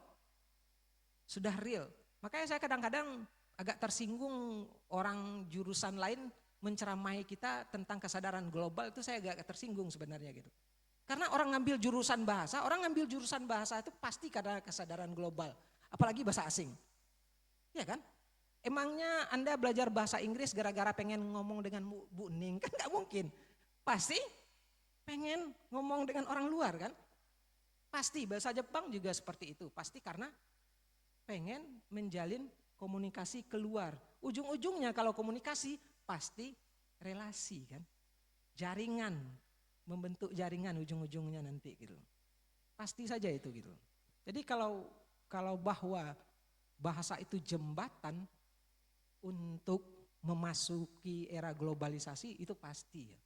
Itu pasti sekali. Saya pikir itu untuk pembuka diskusi. Oke. Ya, baik Sensei. Karena tadi Sensei sempat menyinggung juga kayak tadi misalnya orang Jepang, orang kita ditanya boleh gitu dan seharusnya kan itu memang kewajiban dan seharusnya tidak ditanya lagi begitu kan Sensei. Nah jadi karena tadi sempat membahas juga pas banget ini ada pertanyaan keterkaitan bahasa Jepang dengan nilai tradisional kita nih Sensei. Kayak kesopanan, hierarki, budaya kerja, dan perbandingannya dengan budaya Minang, sopan santun dalam adat, batatah petiti, sistem penghormatan pada ninik mama gitu kan. Hierarki ini kan bisa kita kaitkan juga dengan budaya Minang tadi yang nan ampe tadi ya Sensei. Tadi ada yang lebih tua, lebih muda dan lain-lain gitu. Gimana perspektif Sensei tentang keterkaitan tersebut? Eh, Kalau mengenai Nanampe ya dengan mereka jelas beda ya. Yang dari segi strategi itu secara universal rata-rata sama. Bahwa ketika berbicara misalnya kita harus memperhatikan konteks sosial dan itu akan mempengaruhi struktur kita berbicara ya. Atau strategi kita bertutur itu akan itu sifatnya universal sama ya. Cuman yang membedakan kalau mereka memang materi bahasanya beda. Jadi saya ke Bu Ning nggak mungkin ngomong, Ibu silahkan makan, nggak mungkin. Ya bisa saja, ke Vicky mungkin ya, ke Akbar mungkin, ke Bu Ning saya pasti pakai apa? Messi agarimaska. Kalau ke sini tabe masyoka, kayak gini nanti saya bisa saja bilang kuimaska. Jadi memang dari segi materinya beda-beda. Nah itu enaknya ya, itu enaknya. Memang materi bahasanya berbeda. Kalau persamaannya ya dari sisi struktur ya yang kita bicarakan tadi. Memang kalau ke orang lebih tua atau apa ya orang baru akan ada basa-basinya ya sebelum masuk ke sana itu. Kalau persamaan lainnya misalnya dari segi prinsip budaya sebenarnya sama. Misalnya kayak gini loh. Saya selalu mengatakan ya mata kuliah ilmu sosial budaya dasar itu salah ya. Yang benarnya kita di FBS, ilmu budaya dasar. Apa dampaknya gini ya? Dampaknya gini ya. Kenapa saya samakan? Kalau di Minang ada istilah dulu tuh, Anda mau belajar budaya, pasti kalau Anda belajar budaya secara tradisional, pasti dengan kita ngaji tubuh. Pasti gitu. Belajar Minang, pasti ngaji tubuh. Kalau Anda belajar di budaya secara umum, ada yang dilupakan, kan tetap budaya itu homo sapien, homo humanus, homo ethicus, homo aestheticus. Siapa yang punya homo humanus? Kita kan. Siapa yang sapiennya kan kita juga. Etika dan segala macamnya kan dari kita juga. Kalau Jepang itu juga sama sebenarnya. Makanya orang Jepang tuh kan tahu kan yang jisatsu, bunuh diri, kan menjadi dibudayakan malah kan itu melalui seppuku harakiri ya. Dibudayakan. Itu gara-gara apa? Gara-gara prinsip budayanya sama dengan kita. Bahwa budaya itu adalah persoalan individu. Masalahnya mereka nggak punya pengaruh agama. Kalau kita punya pengaruh agama yang selalu dikatakan ya pisau bermata dua ya. Selalu ada hikmahnya ya. Iya kan? Sehingga Anda melakukan kesalahan pun dalam konteks budaya, Anda tetap punya kesempatan kedua. Gampang move on, ada ya, difasilitasi untuk move on. Kalau Jepang enggak, karena enggak difasilitasi, pelanggaran budaya ujung-ujungnya ngapain? Enggak bisa lari kemanapun, enggak bisa lari. Karena apa? Melekat loh di dirinya kesalahan itu gitu. Kalau kita kan efek jeleknya gara-gara diberi kesempatan, apa efek jeleknya? Seolah-olah kesalahan itu berlaku hanya di tempat, bukan ke orangnya. Harusnya kan kesalahan itu lengket ke orangnya bukan ke tempatnya. Pernah mendengar kalau di Minang apa itu dibuang sepanjang adai. Itu kan seolah-olah solusinya itu dia tidak boleh tinggal di sana lagi, itu solusinya. Itu salah, sebab ngapain? Enakan dia. Yang sengsara siapa? Misalnya ini saya anak Bu Ning, Akbar anak Bu Ning, nanti melakukan perbuatan melanggar budaya. Habis itu saya dan Akbar diusir, cabut. Yang sengsara siapa? Bu Ning kan, dengar omongan tetangga yang judes-judes gitu ya. Ih, anak sekolah tinggi-tinggi kok kayak gitu kan. Bu Ning yang stres mendengar omongan. Yang kami enak dong. Enak kan? Nah, padahal sebenarnya tidak dianggap itu sebenarnya. Gimana rasanya Anda ada di suatu tempat tapi orang nggak mandang Anda. Orang nggak nganggap Anda, dibuang sepanjang ada, itu sebenarnya itu gitu. Tapi pada implementasinya gagal. Di adat Minang kita diajarkan, misalnya ngaji adat itu ngaji tubuh ya. Ngaji tubuh itu apa? Ngaji tubuh itu apa? Anda memahami adat itu harus sebagai diri Anda sendiri. Apa ngaji tubuh? Ngaji tubuh kan gampang ya. Ya kan? Bisa lihat saya? Bisa. Bisa lihat Vicky? Bisa. Artinya Anda bisa melihat suami orang, Anda bisa lihat bujangan. Iya kan? Iya kan? Pertanyaannya sederhana. Cukup enggak kemanusiaan? Ternyata nggak cukup. Kenapa? Anda punya potensi lihat suami orang. Ternyata nggak cukup. Nggak cukup, butuh sesuatu untuk mengatur kemanusiaan tersebut gitu loh. Butuh sesuatu. Makanya kan sebelum ada agama muncullah budaya. Dibuatlah etika ya, lahirlah etika, norma-norma. Silahkan calik naranca, tapi jangan istri orang. Makanlah yang enak ya, tapi jangan hak orang. Kan kenapa ada budaya kan karena condong atau karena ranca tunggang salero ka nan lama. Kan manusiawi sekali itu, tapi ada problem dalam pemenuhannya. Ada problem dalam pemenuhannya. Ya nggak bisa kayak gitu. Makanya kalau istilah umum orang akan cubit dulu diri sendiri sebelum mencubit orang ya. Ada istilah-istilah seperti itu. Nah bayangkan kalau seandainya Anda sadar bahwa nggak mau menyinggung orang itu karena sebenarnya Anda juga nggak mau disinggung orang, tentu orang akan tertib semua kan. Tentu orang tertib semua. Tapi kekeliruannya apa? Kita diarahkan ke sosial. Kenapa perlu berbudaya? Bukan karena condong matu karena rancak tunggang selero dengan lama tadi ya. Tapi kita mengatakan kenapa perlu budaya? Karena ada orang lain. Kan selalu seperti itu, karena saya makhluk sosial. Sehingga ngapain? Apa yang terjadi? Anda berbudaya cuman saat ada orang lain. Kalau nggak ada orang lain, Anda nggak berbudaya. Apa contoh paling sederhana gini loh. Ini lebih tinggi dari budaya, agama lebih tinggi dari budaya kan? Berjilbab karena agama atau karena budaya? Karena agama kan? Kalau karena agama, kenapa di kampus pakai jilbab, di rumah enggak? Ya, jalan-jalan ya. Jalan-jalan. Saya pernah ketemu mahasiswi saya di mana? Di Basko. Dia lari. Ini kenapa cewek lari lihat saya? Saya kaget cari kaca kan, ada apa dengan saya? Tahu-tahu apa? Gara-gara dia nggak pakai jilbab lari dia gitu. Kenapa? Kalau memang itu urusan agama, memang itu urusan budaya, apalagi urusan agama ya, apakah malaikat yang mencatat itu apa namanya? Rakib dan atib itu nggak masuk ke rumah Anda. Kan tetap kan, itu ya. Jadi itu. Nah positifnya kita ya, meskipun itu agak-agak negatif, tapi positifnya apa? Positifnya kan kita melanggar, habis itu bisa insaf, bisa tobat.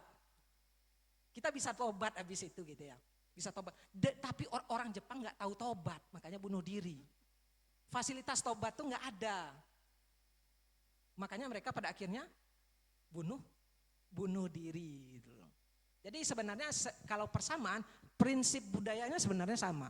Bahwa budaya itu ada sebagai cerminan dari nilai-nilai yang kita anut, pikiran-pikiran yang ada di benak kita. Itu cerminan itu semua gitu. Tapi di tahap pengimplementasian, karena Jepang nggak tersentuh oleh Islam, ya mereka cuma tersentuh oleh Buddha ya. Mereka tersentuh oleh Buddha, kemudian membentuk agama namanya Shinto ya.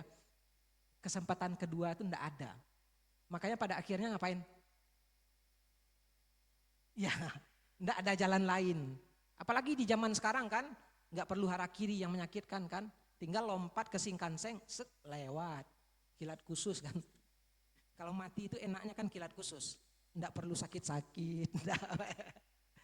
Ini ya. Jadi ada persamaannya, ada, tentu ada.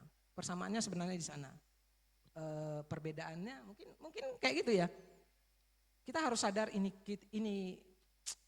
budaya itu penting ya karena keinginan kita juga sebenarnya. Karena kebutuhan kita juga sebenarnya gitu. Kita combine lah dengan Jepangnya pas implementasinya. Tapi jangan sampai bunuh diri gitu. Mungkin yang implementasinya kita kasih ke Jepang ya. Jangan bunuh diri. Anda saya ajari ini cara menebus kesalahan, apa itu tobat gitu. Ajari orang tuh tobat ya Bu ya. Kalau di kita kan ada fasilitas tobat ya. Ini ya. Ada fasilitas ya. Makanya di satu sisi kadang-kadang kita miris. Ya makanya ada yang apa kan. Makanya kan selalu ada, Islam itu kan selalu ada dua blok ya. Buya Ahmad Syafi'i Ma'arif itu selalu salah satu yang membenci itu ya. Karena apa? Ini salah satu yang menghambat kita untuk maju. Karena selalu ada kesempatan kedua, ada kesempatan itu. Akhirnya ngapain? Nggak mau cepat. Makanya Mas Syafi'i Ma'arif kalau nggak salah ngomong apa? Gara-gara bacaan orang Minang, bacaan Muslim Indonesia ini adalah Ihya Ulumuddin, efeknya apa? Orang Indonesia ini terlambat majunya katanya sekitar 40 tahun ya. Gara-gara apa? Ada kesempatan kedua, selalu ada kesempatan. Nah itu yang apa ya? Jadi apakah salah kesempatannya? Kan nggak mungkin juga menyalahkan kesempatannya kan? Yang tetap salahnya orangnya ya. Orangnya, kembali ke orangnya. Jadi ada samanya, ada bedanya tentunya. Ya dan kita bisa saling mengisi sebenarnya. Ya. Oke. Jadi benar kata Sensei tadi ya, tadi mungkin karena ada kesempatan kedua tuh majunya tertunda mungkin ya Sensei. Jadi kiranya nanti aja gitu ya Sensei. Dan mungkin tadi kan perbedaannya ada, persamaannya tuh juga di bagian, ada persamaan di hierarki dan lain-lain tadi, tapi bedanya mungkin di eksekusinya bagaimana ya Sensei. Tadi kalau bagi mereka tuh nggak ada kesempatan kedua, bagi kita malah terlalu banyak kesempatan gitu ya Sensei. Ini mungkin terakhir untuk pemaparan materi Sensei. Pentingnya bahasa Jepang dan Minangkabau sama-sama sebagai media dalam memahami budaya secara utuh. Jadi bahasa itu bukan cuma alat komunikasi, tapi juga cermin identitas dan tradisi. Boleh Sensei berbagi tentang perspektif Sensei terhadap hal itu? Oke, begini ya, ini agak filosofis ya. Yang jelas budaya itu kan cenderung nilai-nilai ya. Ada problem, mungkin nggak kita ngajarkan nilai-nilai? Kan nggak mungkin, sama nanti dengan pelajaran akidah akhlak ya. Akhlak diajarkan, jadi dibuatkan materinya. Akadaya akidu akidatan. Akhlak itu adalah hubungan antara khalik dengan makhluk gitu. Ini segala macamnya. Akhirnya apa? Yang muncul tuh jadi apa? Kita ngomong an-nazafatu minal iman, al-haya'u minal iman. Kebersihan itu sebagian dari iman, malu itu sebagian dari iman. Tapi yang kita sendiri saat yang sama melakukan hal yang memalukan. Contoh, Anda masuk kelas, belajar agama dengan saya ajari yang tadi ya, an-nazafatu minal iman, al-haya'u minal iman. Habis itu Anda keluar, kelas itu berantakan loh, kotor loh, bekas minuman, bekas makanan ini. Jadi al-haya'unya di mana? An-nazafatunya tuh di mana gitu. Nama. Kalau apa ada kemarin ya, bagus juga. Jepang kayak gitu juga. Suji apa ya? Soji. Osoji apa kemarin? Osoji jibung soji suru. Jadi bersih-bersih itu sebenarnya bukan sebenarnya membersihkan lingkungan, tapi membersihkan diri sendiri itu sebenarnya. Bahkan di Australia itu ada kadang-kadang di pantai-pantai bahkan lebih lebih ekstrim. Ada pelang dibuat kadang-kadang jadilah seperti anjing gitu. Kenapa? Anjing itu masuk keluar lingkungan itu tetap bersih. Yang ada sisa di pantai apa? Cuman jejak. Tapi manusia masuk ke sana, keluar dari sana kotor semua ya. Jadi bahwa perlu, kenapa? Karena itu identitas kita loh, identitas kita. Dan karena tidak bisa mungkin budayanya diajarkan, maka yang diajarkan ya materi. Materi terdekat dengan budaya itu apa? Kalau budaya rata-rata ya materinya kan pertama sistem sosial. Kita bukan orang sosiologi ya, jadi kita nggak bisa pakai itu. Yang kedua artefak. Artefak mungkin orang seni rupa ya, orang seni rupa. Kita ada lagi yang seni, ada yang dari musik, ada yang dari gerak tari. Kita juga bukan itu ya. Mungkin kalau untuk seni gerak, seni musiknya nanti ke Akbar kan yang mendalami nanti bahwa bunyi-bunyian yang mereka hasilkan itu kenapa seperti itu ya pasti dilatar belakangi oleh tadi ya. Bunyi ini adalah bunyi sedihnya orang Minang. Bunyi ini adalah bunyi happy-nya orang Minang. Ini ya. Nah, kita apa? Kita justru sebenarnya sumber yang paling banyak, apa itu bahasa. Tanyalah, sumber budaya Minang selain bahasa apa? Artefak kita habis. Naskah kita cuma tersisa sampai periode Arab Melayu. Sebelum Arab Melayu kita bahkan nggak tahu aksara loh. Pernah dipajang misalnya di suatu tempat. Ada pakar paleografi, siapa itu? Uli Kozo ya. Ya Uli Kozo, pakar paleografi. Dia bilang apa, dia komentari ini turunan aksara Latin. Kan malu ya, malu. Karena memang aksara kita, ya mohon maaf sampai sekarang kan nggak ketemu. Sehingga kita merasa aksara kita jangan-jangan Arab Melayu. Bukan, kan sebelum Arab Melayu sudah ada juga. Sudah ada juga. Saya pernah ngajar misalnya di apa? Di Prodi Pendidikan Bahasa Indonesia atau di Sastra Indonesia dulu ada apa kan? Bahasa Bantu namanya. Bahasa Bantu itu bahasa Arab. Itu karena apa? Salah satu faktornya kan kita banyak ngutip bahasa Arab, tapi penggunaannya ternyata lari dari makna yang sebenarnya ya.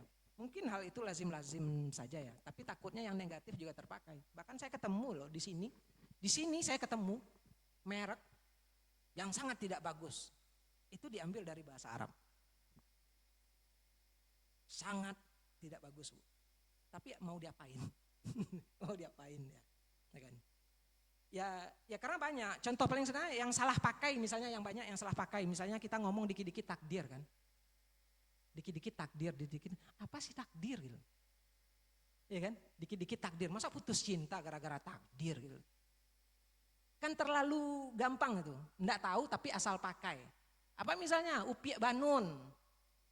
Ibu Nurosita mungkin anaknya bandel nanti dia ngomong Upie Banun. Upie Banun itu apa sih sebenarnya?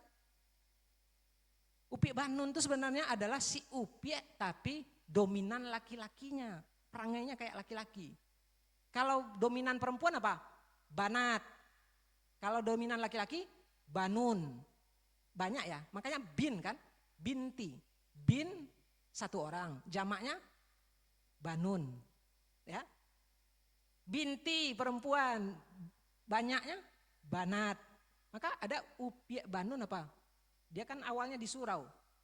Ngaji di surau, kerjanya ngapain? Lari-larian, lompat jendela, ini segala macamnya. Akhirnya dia pikirkan, woi Upie Banun. Si Upie tapi ke laki-lakian gitu. Nah, diapain lah seperti itu gitu. Jadi bukan hanya karena kebutuhan untuk berhubungan ya. Tetapi ternyata dari jauh sebelum ini kita juga sudah bersentuhan dengan dunia luar itu. Kita sudah makai barang-barang mereka gitu. Bahasa mereka. Sebaliknya mungkin juga tidak menutup kemungkinan mereka juga memakai bahasa kita. Kayak Jepang ada namanya jagaimo apa? Jagaimo apa Jepang? Ubi. Tahu enggak jagaimo itu apa? Javano imo. Ubi dari Jawa. Lalu mereka namain apa? Jagaimo. Dan untuk Jepang memang dalam mengambil bahasa-bahasa lain ini lucu-lucu ya. Mereka banyak mengutip bahasa Inggris, Bu. Tapi itu suka-suka mereka saja. Apa itu? Pasokong. Apalah pasokong? Ternyata apa? Personal computer. Saya masih ingat itu waktu saya jadi mahasiswa ada lomba sesumbar cerdas cermat. Pas final nilainya sama dan saya masih ingat lawan saya waktu itu PNGG. Ya, itu umum. Itu di final diminta lah namanya waktu itu mungkin Bu Ning tahu Isaura Sensei. Di Bung Hatta waktu itu Isaura Sensei. Isaura Sensei itu nanya, Isaura Sensei itu orang Jepang yang sudah tua. Jadi dia memunculkan pertanyaan kayak gini ya, apa ya yang anak-anak muda sekarang dibisiki sama orang? Tanya aja pencipta lagu First Love. Orang Jepang disuruh mengucapkan First Love, apa yang terjadi? Dia ngomongnya apa? Fasuto rabu no kashuwa donata desu ka? Fasuto rabu. Orang mengerti semua kalimatnya kecuali kata fasuto rabu. Fasutorabu, apa fasutorabu? Ternyata fasutorabu itu apa? First love. Ya itu apanya gitu.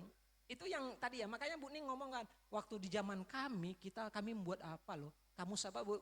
Pronunciation tadi ya.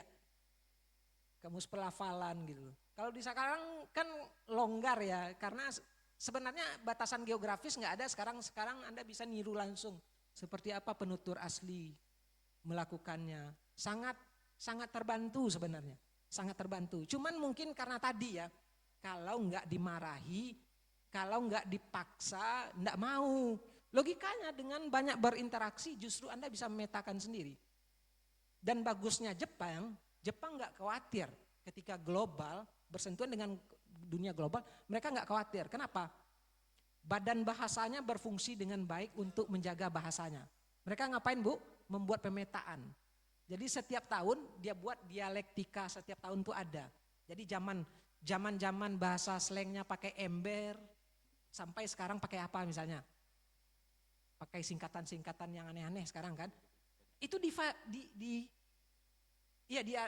dipetakan, dibuatkan kamusnya gitu.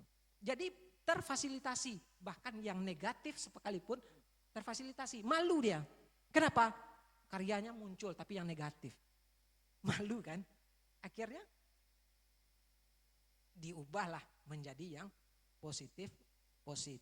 Karena Jepang itu lebih ganas. Istilahnya dogma budaya membuat perempuan rendah, dan perempuan sangat luar biasa loh dalam perannya dalam bahasa di Jepang. Hiragana katakana menurut Anda siapa yang buat? Dasar Jepang, perempuan loh yang buat. Sampai geng-geng banyak itu perempuan. Mereka bikin geng namanya Gyaru. Gyaru itu ternyata apa? Girls. Para girls gitu ya. Jadi mereka buat Gyaru, dan bahkan mereka mempengaruhi SMS, mereka mempengaruhi WhatsApp, mereka ciptakan bahasa sendiri. Bapaknya nggak tahu loh anaknya WA-WAan dengan siapa saja. Karena apa? Sudah bahasa mereka sendiri. Bahasa komunitas mereka sendiri. Dan kenapa Jepang tidak khawatir budaya yang tidak tergerus? Sebab mereka fasilitasi ternyata. Efek dari mereka fasilitasi, namanya tercantum, mereka malu. Akhirnya ngapain? Mau tak mau membuat yang positif, yang bagus-bagus yang dibuat gitu. Ini yang terjadi. Nah, kita perlu khawatir? Enggak perlu khawatir. Sebenarnya enggak perlu khawatir. Tapi ilmuwan perlu khawatir ya. Sebab ngapain? Persoalan identitas tadi. Mungkin identitas kita akan tercabut, bahasa Minangnya cuma sekedar bahasa Minang doang, tapi tidak ada nilainya lagi. Identitasnya akan tercabut. Sebab apa? Pertama, faktanya sampai sekarang bahasa Minang nggak diajarkan loh, dimanapun. Sehingga kalau ada orang asing, mungkin ada Bu Ning pergi ke luar negeri ini segala macam, lalu temannya ada ke sini tertarik belajar bahasa Minang, bingung cari guru. Sebab apa? Nggak pernah diajarkan. Kerugiannya apa? Kerugiannya parah. Dari tahun berapa? Mungkin dari tahun 60-an sampai sekarang, rapor SMP itu kosong untuk yang bahasa daerah. Berapa puluhan ribu itu untuk jatah PNS-nya. Hilang, itu ya. Kemudian kelemahannya yang kita perlu khawatir juga di Minang ini apa? Kita tidak mau sepakat. Kita tidak mau sepakat. Ada kesadaran untuk menjaga budaya, tapi kita tidak pernah sepakat. Duduk bersama sepakat apa yang mau kita bikin gitu. Itu problem kita gitu. Tapi saya kalau sekedar bahasa Minang dalam artian bentuk-bentuk lingual bahasa Minang, ya saya pikir akan tetap ada sampai kapanpun. Tetapi kalau tidak diperkuat secara keilmuan, efeknya apa? Tidak diakui sebagai ilmu, mungkin dampaknya nanti orang nggak mau peduli. Lama-lama mungkin hilang. Bahasa Minang kan hancurnya itu rata-rata gara-gara apa? Nilai rasa kan. Kenapa enggak mau pakai ini segala macamnya? Ih kasar bahasa Minang, kasar. Tahu aja bahasa Minang enggak ngomong kasar gitu lah. Ini problem kita sebenarnya ya. Dan kalau di negara maju, Bu Ning tentu lebih tahu, misalnya di Jepang ya. Itu Anda mau masuk jurusan sastra itu, kalau TOEFL Anda harus tinggi dari orang pendidikan bahasa Inggris. Enggak bisa enggak. Bahkan di Jepang ada nama mata pelajarannya khusus, namanya mata kuliah, mata pelajaran koteng. Koteng itu bahasa kuno. Anda harus belajar itu, ngambil itu lulus, baru bisa masuk sastra. Kalau enggak bisa. Enggak bisa. Dan sekolahnya khusus itu, di sekolah-sekolah yang dekat kuil. Kayak pesantren jadinya. Jadi Anda mau masuk sastra harus ke sana. Kalau umum, jangan kira Anda lulus. Ada dulu yang sering ke sini Bu, si Ai yang suka nari-nari Jepang, pakaian Jepang dulu di sini. Si Ai itu sudah jadi praktisi budaya Jepang. Kemana-mana dia memperkenalkan budaya Jepang ke Indonesia, ke seluruh dunia gitu. Tahu enggak? Dia masuk sastra ataupun dia masuk ilmu budaya di Jepang enggak lulus-lulus. Sudah 4 kali saya tes di sana enggak pernah lulus. Prestasi saya dianggap angin lalu aja kata dia. Tidak diakui. Kenapa? Dia nggak lulus bahasa klasik. Wajib. Nah itu problem. Sementara kita, pertanyaan saya sederhana. Mungkin sudah banyak yang nggak tahu kan bahasa Lamang. Misalnya saat tadi mengenai prosedur ngomong, ya prosedur kita berbicara secara formal. Tadi saya katakan kan, tantak puntiang kaulu. Saya tanya sekarang ke Anda, puntiang apa sih? Ada yang tahu? Puntiang. Bahasanya tantak puntiang kaulu. Ada yang tahu puntiang? Enggak ada kan? Giliran taji, tantak puntiang kaulu di bawah kiliran taji. Kiliran taji apa? Kiliran taji itu asahan pisau. Kiliran tuh asahan. Taji itu apa? Pisau. Di bawah kiliran taji. Puntiang itu apa? Punco. Tahu punco? Punco. Itu sudah modern. Pisau. Atau Anda bayangkanlah katana. Kan ada besi putih atau kuning di antara hulu dengan pedangnya. Itu punco namanya. Itu punco. Jadi mungkin enggak kita perlu enggak kita khawatir ke bahasa Minang? Iya. Iya. Kalaupun ada yang mengajari, kita kan ngotot budaya alam. Pertanyaannya kalau budaya alam mungkin kita larinya ke artefak bukan ke bahasa. Nah ke artefak ada masalah. Di zaman teknologi sekarang orang percaya enggak barang ini peninggalan sekian tahun yang lalu? Tanpa ada uji karbon, uji ini segala macam. Enggak percaya orang. Pasti orang enggak percaya gitu. Mahal. Maka yang murah sebenarnya apa? Bahasa. Ya kan? Bahasa daerah yang hilang. Ya, saya pikir itu ya. Jadi khawatir secara keilmuan ya. Tapi kalau khawatir secara materi mungkin enggak. Sebab tetap ada penutur. Ya.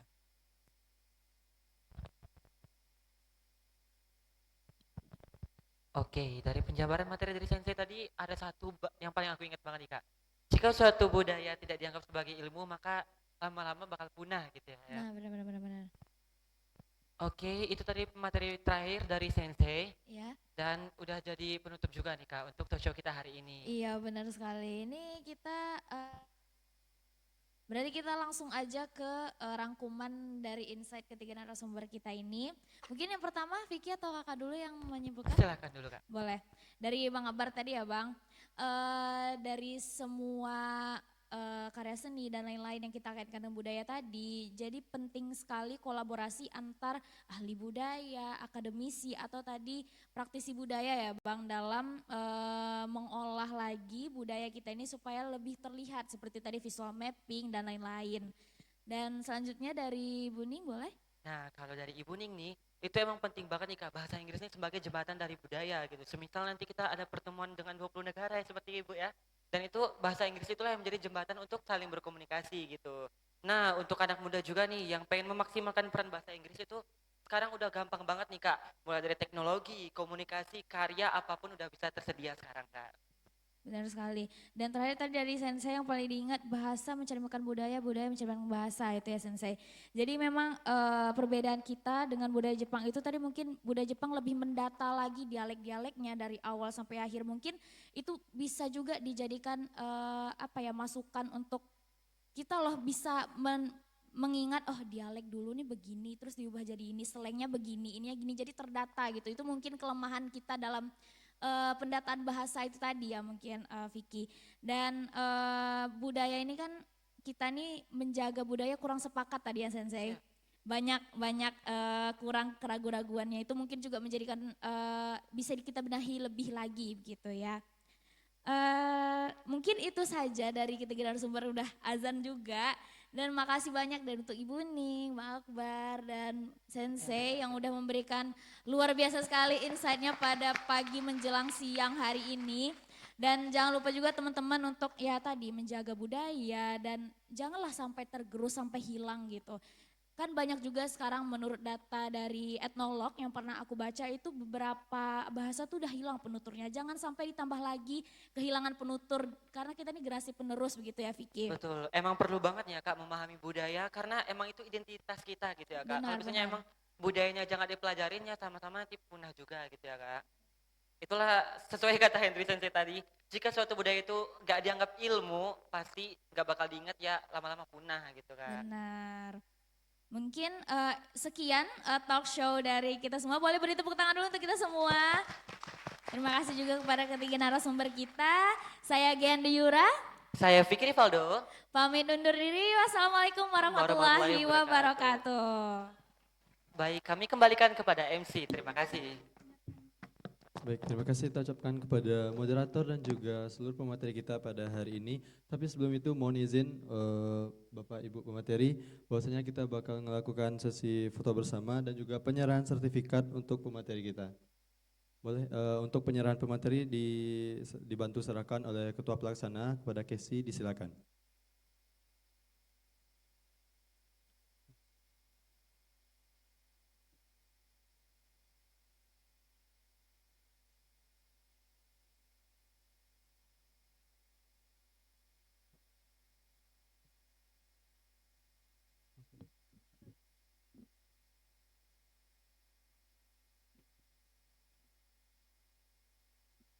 Oke, boleh mohon izin untuk pemateri kita berdiri dahulu. Dan juga sebelum itu kita ada maskot khusus tema kita Scriptum International Language, itu namanya Lexun. Boleh Lexun disilakan untuk masuk.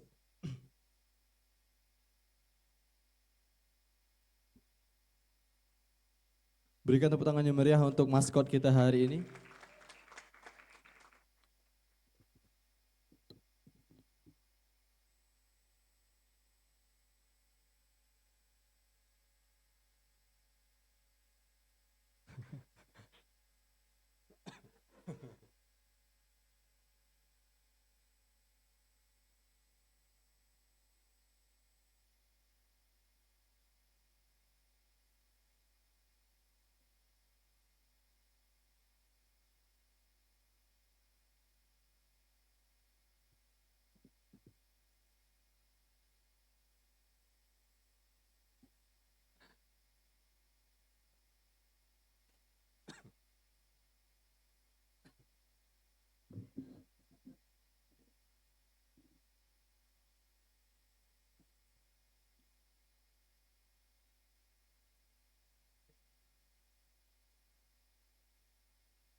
Baik, untuk penyerahan sertifikat pertama kepada pemateri Ibu Kurnia Ningsih, boleh langsung diserahkan saja oleh Ketua Pelaksana Scriptum International Language Festival 2025.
Baik, untuk pemateri kedua itu ada Abang Akbar Nicholas. Oke, yang terakhir itu ada Henry Zaiman Sensei.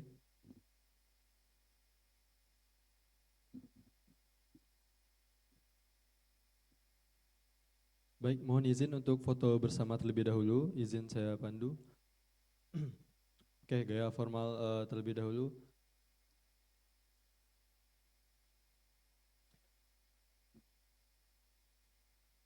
Boleh yang masih pemateri sama itu dulu, bentar. Oke.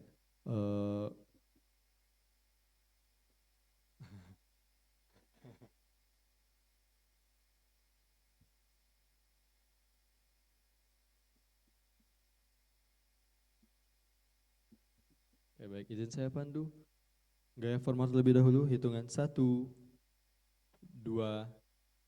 3.